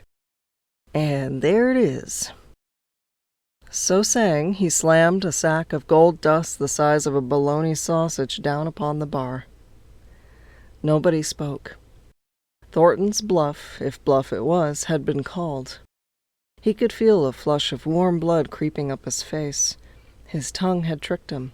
He did not know either Buck could start 1,000 pounds. 1/2 ton, the enormousness of it appalled him. He had great faith in Buck's strength and had often thought him capable of starting such a load. But never, as now, had he faced the possibility of it, the eyes of a dozen men fixed upon him, silent and waiting. Further, he had no $1,000, nor had Hans or Pete. "I've got a sled standing outside now with 20 50-pound sacks of flour on it," Mathewson went on with brutal directness. "So don't let that hinder you." Thornton did not reply. He did not know what to say. He glanced from face to face in the absent way of a man who has lost the power of thought and is seeking somewhere to find the thing that will start it going again. The face of Jim O'Brien, a mastodon king and old-time comrade, caught his eyes. It was as a cue to him, seeming to rouse him to do what he would never have dreamed of doing. "Can you lend me 1,000?" he asked, almost in a whisper. "Sure," answered O'Brien, thumping down a plethoric sack by the side of Mathewson's. "Oh, it's a little faith I'm having, John, that the beast can do the trick." The El Dorado emptied its occupants into the street to see the test. The tables were deserted, and the dealers and gamekeepers came forth to see the outcome of the wager and to lay odds. Several hundred men, furred and mittened, banked around the sled within easy distance. Mathewson's sled, loaded with 1,000 pounds of flour, had been standing for a couple of hours, and in the intense cold, it was 60 below zero, the runners had frozen fast to the hard-packed snow. Men offered odds of 2 to 1 that Buck could not budge the sled. A quibble arose concerning the phrase breakout. O'Brien contended it was Thornton's privilege to knock the runners loose, leaving Buck to break it out from a dead standstill. Mathewson insisted that the phrase included breaking the runners from a frozen grip in the snow. A majority of the men who had witnessed the making of the bet decided in his favor, whereat the odds went up 3 to 1 against Buck. There were no takers. Not a man believed him capable of the feat. Thornton had been hurried into the wager, heavy with doubt, and now that he looked at the sled itself, the concrete fact, with the regular team of 10 dogs curled up in the snow before it, the more impossible the task appeared. Mathewson waxed jubilant. 3 to 1, he proclaimed. "I'll lay you another 1,000 at that figure, Thornton. What do you say?" Thornton's doubt was strong in his face, but his fighting spirit was aroused. The fighting spirit that soars above odds, fails to recognize the impossible, and is deaf to all save the clamor for battle. He called Hans and Pete to him. Their sacks were slim, and with his own the 3 partners could rake together only $200. In the ebb of their fortunes, this sum was their total capital, yet they laid it, unhesitatingly, against Mathewson's 600. The team of 10 dogs was unhitched, and Buck, with his own harness, was put into the sled. He had caught the contagion of the excitement, and he felt that in some way he must do a great thing for John Thornton. Murmurs of admiration at his splendid appearance went up. He was in perfect condition, without an ounce of superfluous flesh, and the 150 pounds that he weighed were so many pounds of grit and virility. His furry coat shone with the sheen of silk. Down the neck and across the shoulders, his mane, in repose as it was, half bristled and seemed to lift with every movement, as though excess of vigor made each particular hair alive and active. The great breast and heavy forelegs were no more than in proportion with the rest of his body, where the muscles showed in tight rolls underneath the skin. Men felt these muscles and proclaimed them hard as iron, and the odds went down to 2 to 1. Gad, sir, stuttered a member of the latest dynasty, a king of the skookum benches. "I offer you 800 for him, sir, before the test, sir. 800, just as he stands." Thornton shook his head and stepped to Buck's side. "You must stand off from him," Mathewson protested. "Free play and plenty of room." The crowd fell silent. Only could be heard the voices of the gamblers vainly offering 2 to 1. Everybody acknowledged Buck a magnificent animal, but 20 50-pound sacks of flour bulged too large in their eyes for them to loosen their pouch strings. Thornton knelt down by Buck's side. He took his head in his 2 hands and rested cheek on cheek. He did not playfully shake him, as was his wont, or murmur soft love curses, but he whispered in his ear. "As you love me, Buck, as you love me," was what he whispered. Buck whined with suppressed eagerness. The crowd was watching curiously. The affair was growing mysterious. It seemed like a conjuration. As Thornton got to his feet, Buck seized his mittened hand between his jaws, pressing in with his teeth and releasing slowly, half reluctantly. It was the answer in terms, not of speech, but of love. Thornton stepped well back. "Now, Buck," he said. Buck tightened the traces, then slacked them for a matter of several inches. It was the way he had learned. "Yee!" Thornton's voice rang out, sharp in the tense silence. Buck swung to the right, ending the movement in a plunge that took up the slack with a sudden jerk arrested his 150 pounds. The load quivered, and from under the runners arose a crisp crackling. "Haw!" Thornton commanded.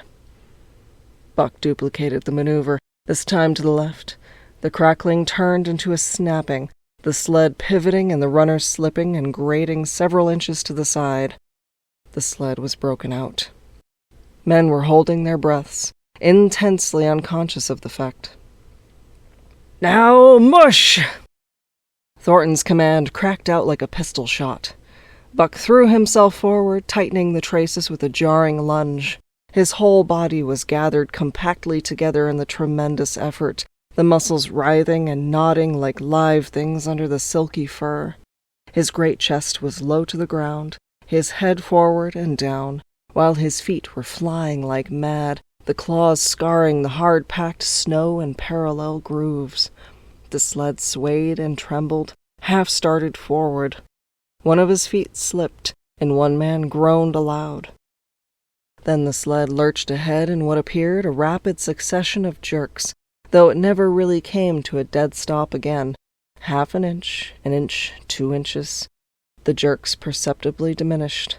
As the sled gained momentum, he caught them up, till it was moving steadily along. Men gasped and began to breathe again, unaware that for a moment they had ceased to breathe. Thornton was running behind, encouraging Buck with short, cheery words.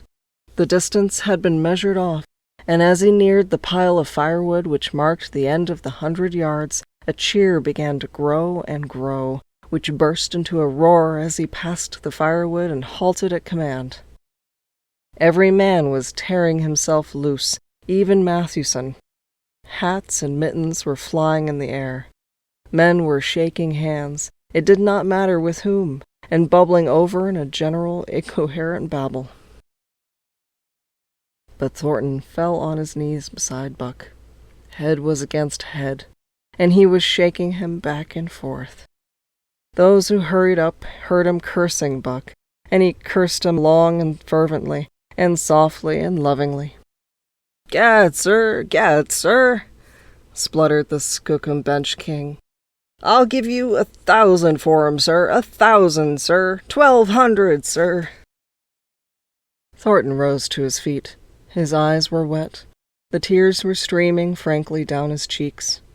"Sir," he said to the Skookum Bench King. "No, sir. You can go to hell, sir. It's the best I can do for you, sir." Buck seized Thornton's hand in his teeth. Thornton shook him back and forth.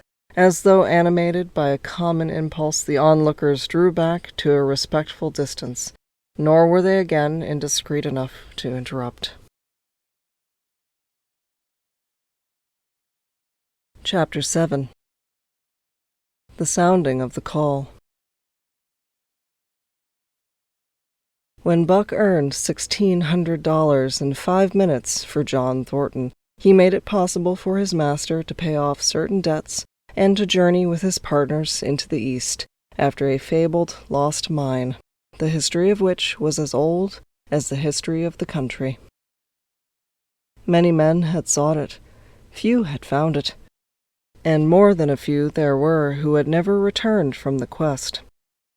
This lost mine was steeped in tragedy and shrouded in mystery. No one knew of the first man. The oldest tradition stopped before it got back to him. From the beginning there had been an ancient and ramshackle cabin. Dying men had sworn to it, and to the mine the site of which it marked, clinching their testimony with nuggets that were unlike any known grade of gold in the Northland. But no living man had looted this treasure house, and the dead were dead, wherefore John Thornton and Pete and Hans, with Buck and half a dozen of their dogs, faced into the east, with an unknown trail to achieve where men and dogs as good as themselves had failed. They sledded 70 miles up the Yukon, swung to the left into the Stewart River, past the Mayo and the McQuestion, and held on until the Stewart itself became a streamlet, threading the upstanding peaks which marked the backbone of the continent. John Thornton asked little of man or nature. He was unafraid of the wild. With a handful of salt and a rifle he could plunge into the wilderness and fare wherever he pleased, and as long as he pleased. Being in no haste, Indian fashion, he hunted his dinner in the course of the day's travel, and if he failed to find it, like the Indian, he kept on traveling, secure in the knowledge that sooner or later he would come to it. So, on this great journey into the East, straight meat was the bill of fare. Ammunition and tools principally made up the load on the sled, and the time card was drawn upon the limitless future. To Buck it was boundless delight, this hunting, fishing, and indefinite wandering through strange places. For weeks at a time they would hold on steadily, day after day, and for weeks upon end they would camp here and there, the dogs loafing and the men burning holes through frozen muck and gravel and washing countless pans of dirt by the heat of the fire.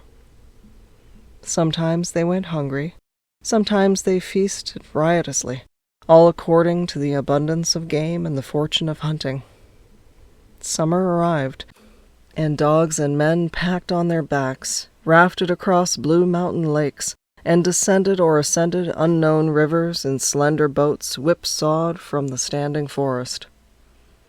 The months came and went, and back and forth they twisted through the uncharted vastness, where no men were and yet where men had been, if the lost cabin were true. They went across divides and summer blizzards, shivered under the midnight sun on naked mountains between the timber line and the eternal snows, dropped into summer valleys amid swarming gnats and flies, and in the shadows of glaciers picked strawberries and flowers as ripe and fair as any the Southland could boast. In the fall of the year they penetrated a weird lake country, sad and silent, where wildfowl had been, but where then there was no life nor sign of life, only the blowing of chill winds, the forming of ice in sheltered places, and the melancholy rippling of waves on lonely beaches.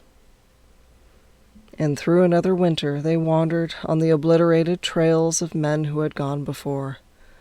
Once they came upon a path blazed through the forest, an ancient path, and the lost cabin seemed very near.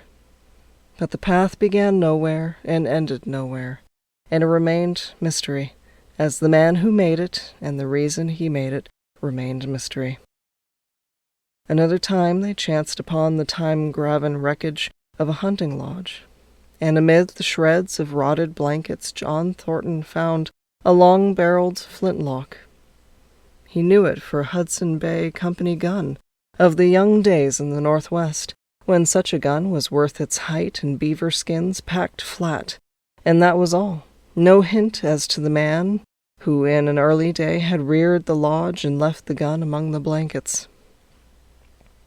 Spring came on once more, and at the end of all their wandering they found, not the lost cabin, but a shallow placer in a broad valley where the gold showed like yellow butter across the bottom of the washing pan. They saw it no farther. Each day they worked earned them thousands of dollars in clean dust and nuggets, and they worked every day. The gold was sacked in moose-hide bags, 50 pounds to the bag, and piled like so much firewood outside the Spruce Bow Lodge. Like giants they toiled, days flashing on the heels of days like dreams as they heaped the treasure up. There was nothing for the dogs to do, save the hauling in of meat now and again that Thornton killed, and Buck spent long hours musing by the fire. The vision of the short-legged, hairy man came to him more frequently, now that there was little work to be done, and often, blinking by the fire, Buck wandered with him in that other world which he remembered. The salient thing of this other world seemed fear. When he watched the hairy man sleeping by the fire, head between his knees and hands clasped above, Buck saw that he slept restlessly, with many starts and awakenings, at which times he would peer fearfully into the darkness and fling more wood upon the fire. Did they walk by the beach of a sea, where the hairy man gathered shellfish and ate them as he gathered? It was with eyes that roved everywhere for hidden danger, and with legs prepared to run like the wind at its first appearance. Through the forest they crept noiselessly, Buck at the hairy man's heels, and they were alert and vigilant, the pair of them, ears twitching and moving and nostrils quivering, for the man heard and smelled as keenly as Buck. The hairy man could spring up into the trees and travel ahead as fast on the ground, swinging by the arms from limb to limb, sometimes a dozen feet apart, letting go and catching, never falling, never missing his grip. In fact, he seemed as much at home among the trees as on the ground, and Buck had memories of nights of vigil spent beneath trees wherein the hairy man roosted, holding on tightly as he slept. And closely akin to the visions of the hairy man was the call, still sounding in the depths of the forest. It filled him with a great unrest and strange desires. It caused him to feel a vague, sweet gladness, and he was aware of wild yearnings and stirrings for he knew not what. Sometimes he pursued the call into the forest, looking for it as though it were a tangible thing, barking softly or defiantly as the mood might dictate. He would thrust his nose into the cool wood moss, or into the black soil where long grasses grew, and snort with joy at the fat earth smells, or he would crouch for hours, as if in concealment behind fungus-covered trunks of fallen trees, wide-eyed and wide-eared to all that moved and sounded about him. It might be, lying thus, that he hoped to surprise this call he could not understand. But he did not know why he did these various things. He was impelled to do them, and did not reason about them at all. Irresistible impulses seized him. He would be lying in camp, dozing lazily in the heat of the day, when suddenly his head would lift and his ears cock up, intent and listening, and he would spring to his feet and dash away, and on, for hours, through the forest aisles and across the open spaces where the niggerheads bunched. He loved to run down dry watercourses and to creep and spy upon the bird life in the woods. For a day at a time he would lie in the underbrush where he could watch the partridges drumming and strutting up and down. But especially he loved to run in the dim twilight of the summer midnights, listening to the subdued and sleepy murmurs of the forest, reading signs and sounds as man may read a book, and seeking for the mysterious something that called, waking or sleeping, at all times, for him to come. One night he sprang from sleep with a start, eager-eyed, nostrils quivering and scenting, his mane bristling in recurrent waves. From the forest came the call, or one note of it, for the call was many-noted, distinct and definite as never before. A long-drawn howl, like, yet unlike, any noise made by husky dog. And he knew it, in the old familiar way, as a sound heard before. He sprang through the sleeping camp and in swift silence dashed through the woods. As he drew closer to the cry, he went more slowly, with caution in every movement, till he came upon an open place among the trees, and looking out, saw, erect on haunches, with nose pointed to the sky, a long, lean timber wolf.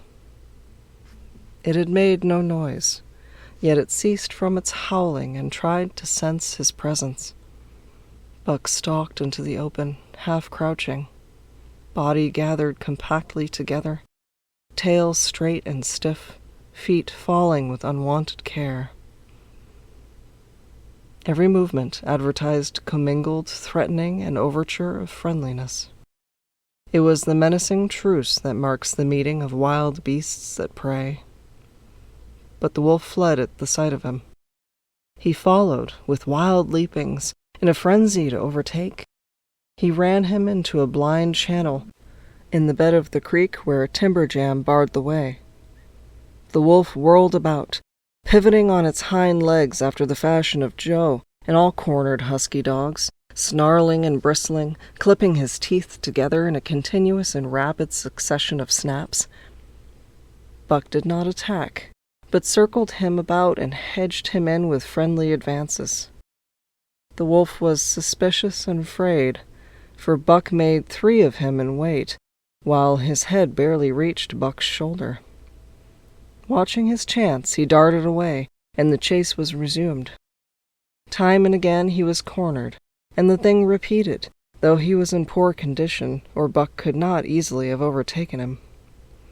He would run till Buck's head was even with his flank, when he would whirl round at bay, only to dash away again at the first opportunity. But in the end, Buck's pertinacity was rewarded, for the wolf, finding that no harm was intended, finally sniffed noses with him. Then they became friendly, and played about in the nervous, half-coy way with which fierce beasts belie their fierceness. After some time of this, the wolf started off at an easy lope in a manner that plainly showed he was going somewhere. He made it clear to Buck that he was to come, and they ran side by side through the somber twilight, straight up the creek bed, into the gorge from which it issued, and across the bleak divide where it took its rise. On the opposite slope of the watershed, they came down into a level country, where were great stretches of forest and many streams, and through these great stretches they ran steadily, hour after hour, the sun rising higher and the day growing warmer. Buck was wildly glad. He knew he was at last answering the call, running by the side of his wood brother toward the place from where the call surely came. Old memories were coming upon him fast, and he was stirring to them as of old he stirred to the realities of which they were the shadows. He had done this thing before, somewhere, in that other and dimly remembered world, and he was doing it again, now, running free in the open, the unpacked earth underfoot, the wide sky overhead. They stopped by a running stream to drink, and, stopping, Buck remembered John Thornton. He sat down. The wolf started on toward the place from where the call surely came, then returned to him, sniffing noses and making actions as though to encourage him. But Buck turned about and started slowly on the back track. For the better part of an hour the wild brother ran by his side, whining softly. Then he sat down, pointed his nose upward, and howled. It was a mournful howl, and as Buck held steadily on his way, he heard it grow faint and fainter until it was lost in the distance. John Thornton was eating dinner when Buck dashed into camp and sprang upon him in a frenzy of affection, overturning him, scrambling upon him, licking his face, biting his hand, playing the general tomfool as John Thornton characterized it, the while he shook Buck back and forth and cursed him lovingly. For 2 days and nights, Buck never left camp, never let Thornton out of his sight. He followed him about at his work, watched him while he ate, saw him into his blankets at night and out of them in the morning. But after 2 days, the call in the forest began to sound more imperiously than ever. Buck's restlessness came back on him, and he was haunted by recollections of the wild brother, and of the smiling land beyond the divide and the run side by side through the wild forest stretches. Once again he took to wandering in the woods, but the wild brother came no more, and though he listened through long vigils, the mournful howl was never raised. He began to sleep out at night, staying away from the camp for days at a time, and once he crossed the divide at the head of the creek and went down into the land of timber and streams. There he wandered for a week, seeking vainly for fresh sign of the wild brother, killing his meat as he traveled and traveling with the long, easy lope that seemed never to tire. He fished for salmon in a broad stream that emptied somewhere into the sea, and by the stream he killed a large black bear, blinded by the mosquitoes while likewise fishing, and raging through the forest helpless and terrible. Even so, it was a hard fight, and it aroused the last latent remnants of Buck's ferocity. And 2 days later, when he returned to his kill and found a dozen wolverines quarreling over the spoil, he scattered them like chaff, and those that fled left 2 behind who would quarrel no more. The blood-longing became stronger than ever before. He was a killer, a thing that preyed, living on the things that lived, unaided, alone, by virtue of his own strength and prowess, surviving triumphantly in a hostile environment where only the strong survived. Because of all this, he became possessed of a great pride in himself, which communicated itself like a contagion to his physical being. It advertised itself in all his movements, was apparent in the play of every muscle, spoke plainly as speech in the way he carried himself, and made his glorious furry coat, if anything, more glorious. But for the stray brown on his muzzle and above his eyes, and for the splash of white hair that ran midst down his chest, he might well have been mistaken for a gigantic wolf, larger than the largest of the breed.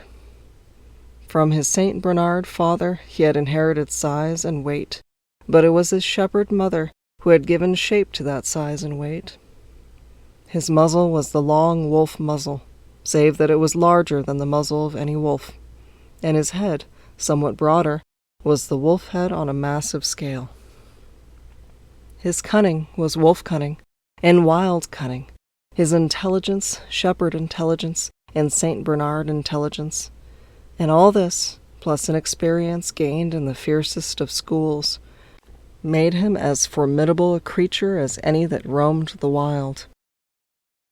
A carnivorous animal living on a straight meat diet, he was in full flower, at the high tide of his life, overspilling with vigor and virility. When Thornton passed a caressing hand along his back, a snapping and crackling followed the hand, each hair discharging its pent magnetism at the contact. Every part, brain and body, nerve tissue and fiber, was keyed to the most exquisite pitch, and between all the parts there was a perfect equilibrium or adjustment. To sights and sounds and events which required action, he responded with lightning-like rapidity. Quickly as a husky dog could leap to defend from attack or to attack, he could leap twice as quickly. He saw the movement, or heard sound, and responded in less time than another dog required to compass the mere seeing or hearing. He perceived and determined and responded in the same instant. In point of fact, the 3 actions of perceiving, determining, and responding were sequential, but so infinitesimal were the intervals of time between them that they appeared simultaneous. His muscles were surcharged with vitality and snapped into place sharply like steel springs. Life streamed through him in splendid flood, glad and rampant, until it seemed that it would burst him asunder in sheer ecstasy and pour forth generously over the world. "Never was there such a dog," said John Thornton one day, as the partners watched Buck marching out of camp. "When he was made, the mold was broke," said Pete. "Py jingo, I think so myself," Hans affirmed. They saw him marching out of camp, but they did not see the instant and terrible transformation which took place as soon as he was within the secrecy of the forest. He no longer marched. At once he became a thing of the wild, stealing along softly, cat-footed, a passing shadow that appeared and disappeared among the shadows. He knew how to take advantage of every cover, to crawl on his belly like a snake, and like a snake to leap and strike. He could take a ptarmigan from its nest, kill a rabbit as it slept, and snap in mid-air the little chipmunks fleeing a second too late for the trees. Fish in open pools were not too quick for him, nor were beaver, mending their dams, too wary. He killed to eat, not from wantonness, but he preferred to eat what he killed himself. So a lurking humor ran through his deeds, and it was his delight to steal upon the squirrels, and when he all but had them, to let them go, chattering in mortal fear to the treetops. As the fall of the year came on, the moose appeared in greater abundance, moving slowly down to meet the winter in the lower and less rigorous valleys. Buck had already dragged down a stray, part-grown calf, but he wished strongly for larger and more formidable quarry, and he came upon it one day on the divide at the head of the creek. A band of 20 moose had crossed over from the land of streams and timber, and chief among them was a great bull. He was in a savage temper, and standing over 6 feet from the ground, was as formidable an antagonist as even Buck could desire. Back and forth the bull tossed his great, palmated antlers, branching to 14 points and embracing 7 feet within the tips. His small eyes burned with a vicious and bitter light, while he roared with fury at the sight of Buck. From the bull's side, just forward of the flank, protruded a feathered arrow end, which accounted for his savageness. Guided by that instinct which came from the old hunting days of the primordial world, Buck proceeded to cut the bull out from the herd. It was no slight task. He would bark and dance about in front of the bull, just out of reach of the great antlers and of the terrible splay hoofs, which could have stamped his life out with a single blow. Unable to turn his back on the fanged danger and go on, the bull would be driven into paroxysms of rage. At such moments he charged Buck, who retreated craftily, luring him on by a simulated inability to escape. But when he was thus separated from his fellows, 2 or 3 of the younger bulls would charge back upon Buck and enable the wounded bull to rejoin the herd. There is a patience of the wild, dogged, tireless, persistent as life itself, that holds motionless for endless hours the spider in its web, the snake in its coils, the panther in its ambuscade. This patience belongs peculiarly to life when it hunts its living food, and it belonged to Buck as he clung to the flank of the herd, retarding its march, irritating the young bulls, worrying the cows and their half-grown calves, and driving the wounded bull mad with helpless rage. For half a day this continued. Buck multiplied himself, attacking from all sides, enveloping the herd in a whirlwind of menace, cutting out his victim as fast as it could rejoin its mates, wearing out the patience of creatures preyed upon, which is a lesser patience than that of creatures preying. As the day wore along and the sun dropped to its bed in the northwest, the darkness had come back and the fall nights were 6 hours long. The young bulls retraced their steps more and more reluctantly to the aid of their beset leader. The downcoming winter was harrying them onto the lower levels, and it seemed they could never shake off this tireless creature that held them back. Besides, it was not the life of the herd or of the young bulls that was threatened. The life of only one member was demanded, which was a remoter interest than their lives, and in the end they were content to pay the toll. As twilight fell, the old bull stood with lowered head, watching his mates, the cows he had known, the calves he had fathered, the bulls he had mastered, as they shambled on at a rapid pace through the fading light. He could not follow, for before his nose leaped the merciless, fanged terror that would not let him go. 300 weight more than half a ton he weighed. He had lived a long, strong life, full of fight and struggle, and at the end he faced death at the teeth of a creature whose head did not reach beyond his great knuckled knees. From then on, night and day, Buck never left his prey, never gave it a moment's rest, never permitted it to browse the leaves of trees or the shoots of young birch and willow, nor did he give the wounded bull opportunity to slake his burning thirst in the slender trickling streams they crossed. Often, in desperation, he burst into long stretches of flight. At such times Buck did not attempt to stay him, but loped easily at his heels, satisfied with the way the game was played, lying down when the moose stood still, attacking him fiercely when he strove to eat or drink.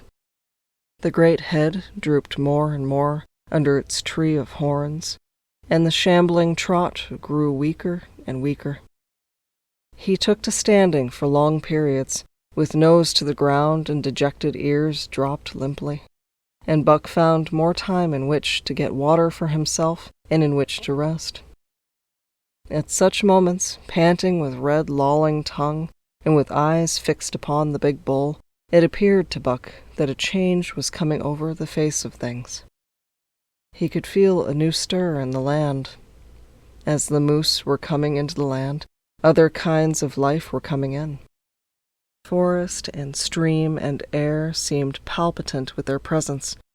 The news of it was borne in upon him, not by sight or sound or smell, but by some other and subtler sense. He heard nothing, saw nothing, yet knew that the land was somehow different, that through it strange things were afoot and ranging, and he resolved to investigate after he had finished the business in hand. At last, at the end of the 4th day, he pulled the great moose down. For a day and a night he remained by the kill, eating and sleeping, turn and turn about. Then, rested, refreshed, and strong, he turned his face toward camp and John Thornton. He broke into the long, easy lope, and went on hour after hour, never at loss for the tangled way, heading straight home through strange country with a certitude of direction that put man and his magnetic needle to shame. As he held on, he became more and more conscious of the new stir in the land. There was life abroad in it different from the life which had been there throughout the summer. No longer was this fact borne in upon him in some subtle, mysterious way. The birds talked of it, the squirrels chattered about it, the very breeze whispered of it. Several times he stopped and drew in the fresh morning air in great sniffs, reading a message which made him leap on with greater speed. He was oppressed with a sense of calamity happening, if it were not calamity already happened. And as he crossed the last watershed and dropped down into the valley toward camp, he proceeded with greater caution. 3 miles away he came upon a fresh trail that sent his neck hair rippling and bristling. It led straight toward camp and John Thornton. Buck hurried on, swiftly and stealthily, every nerve straining and tense, alert to the multitudinous details which told a story, all but the end. His nose gave him a varying description of the passage of the life on the heels of which he was traveling. He remarked the pregnant silence of the forest. The bird life had flitted. The squirrels were in hiding. One only he saw, a sleek gray fellow, flattened against a gray dead limb so that he seemed a part of it, a woody excrescence upon the wood itself. As Buck slid along with the obscureness of a gliding shadow, his nose was jerked suddenly to the side, as though a positive force had gripped and pulled it. He followed the new scent into a thicket and found Nig. He was lying on his side, dead where he had dragged himself, an arrow protruding, head and feathers from either side of his body. 100 yards farther on, Buck came upon one of the sled dogs Thornton had bought in Dawson. This dog was thrashing about in a death struggle directly on the trail, and Buck passed around him without stopping. From the camp came a faint sound of many voices, rising and falling in a sing-song chant. Bellying forward to the edge of the clearing, he found Hans, lying on his face, feathered with arrows like a porcupine. At the same instant, Buck peered out where the spruce bough lodge had been, and saw what made his hair leap straight up on his neck and shoulders. A gust of overpowering rage swept over him. He did not know that he growled, but he growled aloud with terrible ferocity. For the last time in his life he allowed passion to usurp cunning and reason, and it was because of his great love for John Thornton that he lost his head. The Yeehats were dancing about the wreckage of the Spruce Bough Lodge when they heard a fearful roaring, and saw rushing upon them an animal the like of which they had never seen before. It was Buck, a live hurricane of fury, hurling himself upon them in a frenzy to destroy. He sprang at the foremost man, it was the chief of the Yeehats, ripping the throat wide open till the rent jugular spouted a fountain of blood. He did not pause to worry the victim, but ripped in passing, with the next bound tearing wide the throat of a second man. There was no withstanding him. He plunged about in their very midst, tearing, rending, destroying, in constant and terrific motion which defied the arrows they discharged at him. In fact, so inconceivably rapid were his movements, and so closely were the Indians tangled together, that they shot one another with the arrows, and one young hunter, hurling a spear at Buck in mid-air, drove it through the chest of another hunter with such force that the point broke through the skin of the back and stood out beyond. Then a panic seized the Yeehats, and they fled in terror to the woods, proclaiming as they fled the advent of the evil spirit. And truly Buck was the fiend incarnate, raging at their heels and dragging them down like deer as they raced through the trees. It was a fateful day for the Yeehats. They scattered far and wide over the country, and it was not till a week later that the last of the survivors gathered together in a lower valley and counted their losses. As for Buck, wearying of the pursuit, he returned to the desolated camp. He found Pete where he had been killed in his blankets in the first moment of surprise. Thornton's desperate struggle was fresh written on the earth, and Buck scented every detail of it down to the edge of a deep pool. By the edge, head and 4 feet in the water, lay Skeet, faithful to the last. The pool itself, muddy and discolored from the sluice boxes, effectually hid what it contained, and it contained John Thornton. For Buck followed his trace into the water, from which no trace led away. All day Buck brooded by the pool, or roamed restlessly about the camp. Death, as a cessation of movement, as a passing out and away from the lives of the living, he knew, and he knew John Thornton was dead. It left a great void in him, somewhat akin to hunger, but a void which ached, and which food could not fill. At times, when he paused to contemplate the carcasses of the Yeehats, he forgot the pain of it, and at such times he was aware of a great pride in himself, a pride greater than any he had yet experienced. He had killed man, the noblest game of all, and he had killed in the face of the law of club and fang. He sniffed the bodies curiously. They had died so easily. It was harder to kill a husky dog than them. They were no match at all, were it not for their arrows and spears and clubs.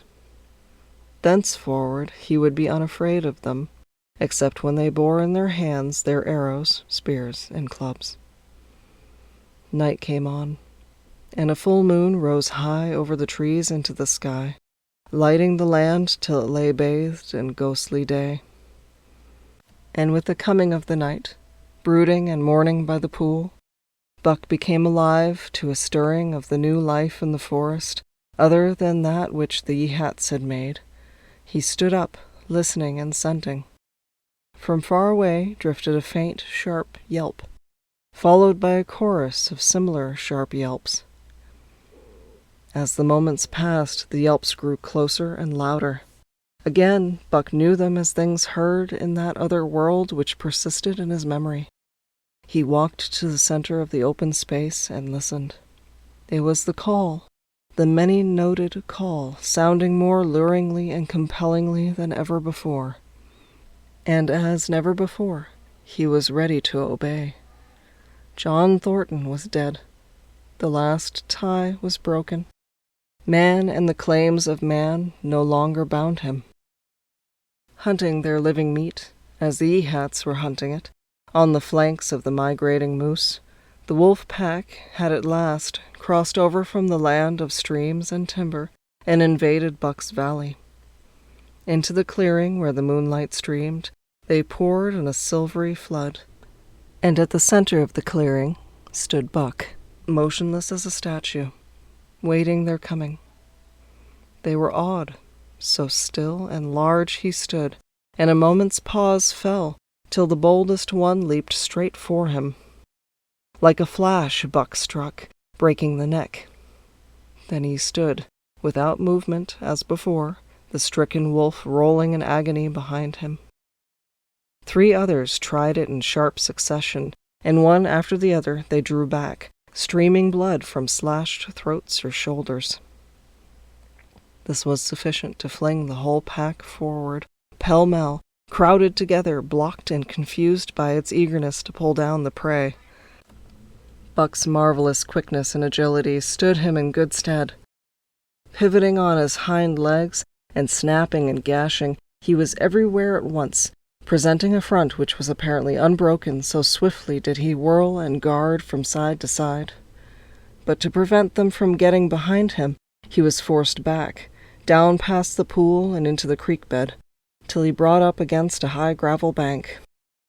He worked along to a right angle in the bank, which the men had made in the course of mining, and in this angle he came to bay, protected on 3 sides and with nothing to do but face the front. And so well did he face it, that at the end of half an hour the wolves drew back, discomfited. The tongues of all were out and lolling, the white fangs showing cruelly white in the moonlight. Some were lying down with heads raised and ears pricked forward. Others stood on their feet, watching him, and still others were lapping water from the pool. One wolf, long and lean and gray, advanced cautiously in a friendly manner, and Buck recognized the wild brother with whom he had run for a night and a day. He was whining softly, and as Buck whined, they touched noses. Then an old wolf, gaunt and battle-scarred, came forward. Buck writhed his lips into the preliminary of a snarl, but sniffed noses with him, whereupon the old wolf sat down, pointed nose at the moon, and broke out the long wolf howl. The others sat down and howled. And now the call came to Buck in unmistakable accents. He, too, sat down and howled. This over, he came out of his angle, and the pack crowded around him, sniffing in half-friendly, half-savage manner. The leaders lifted the yelp of the pack and sprang away into the woods. The wolves swung in behind, yelping in chorus, and Buck ran with them, side by side with the wild brother, yelping as he ran. And here may well end the story of Buck. The years were not many when the Yehats noted a change in the breed of timber wolves, for some were seen with splashes of brown on head and muzzle, and with a rift of white centering down the chest. But more remarkable than this, the Yehats tell of a ghost dog that runs at the head of the pack. They are afraid of this ghost dog, for it has cunning greater than they, stealing from their camps in fierce winters, robbing their traps, slaying their dogs, and defying their bravest hunters. Nay, the tale grows worse. Hunters there are who fail to return to the camp, and hunters there have been whom their tribesmen found with throats slashed cruelly open, and with wolf prints about them in the snow, greater than the prints of any wolf. Each fall, when the Yehats follow the movement of the moose, there is a certain valley which they never enter, and women there are who become sad when the word goes over the fire of how the evil spirit came to select that valley for an abiding place. In the summers, there is one visitor, however, to that valley, of which the Yehats do not know. It is a great, gloriously coated wolf, like and yet unlike all other wolves. He crosses alone from the smiling timberland and comes down into an open space among the trees. Here a yellow stream flows from rotted moose hide sacks and sinks into the ground, with long grasses growing through it and vegetable mold overrunning it and hiding its yellow from the sun. And here he muses for a time, howling once, long and mournfully, ere he departs. But he is not always alone. When the long winter nights come on, and the wolves follow their meat into the lower valleys, he may be seen running at the head of the pack, through the pale moonlight or glimmering borealis, leaping gigantic above his fellows, his great throat a-bellow, as he sings a song of the younger world, which is the song of the pack. The End.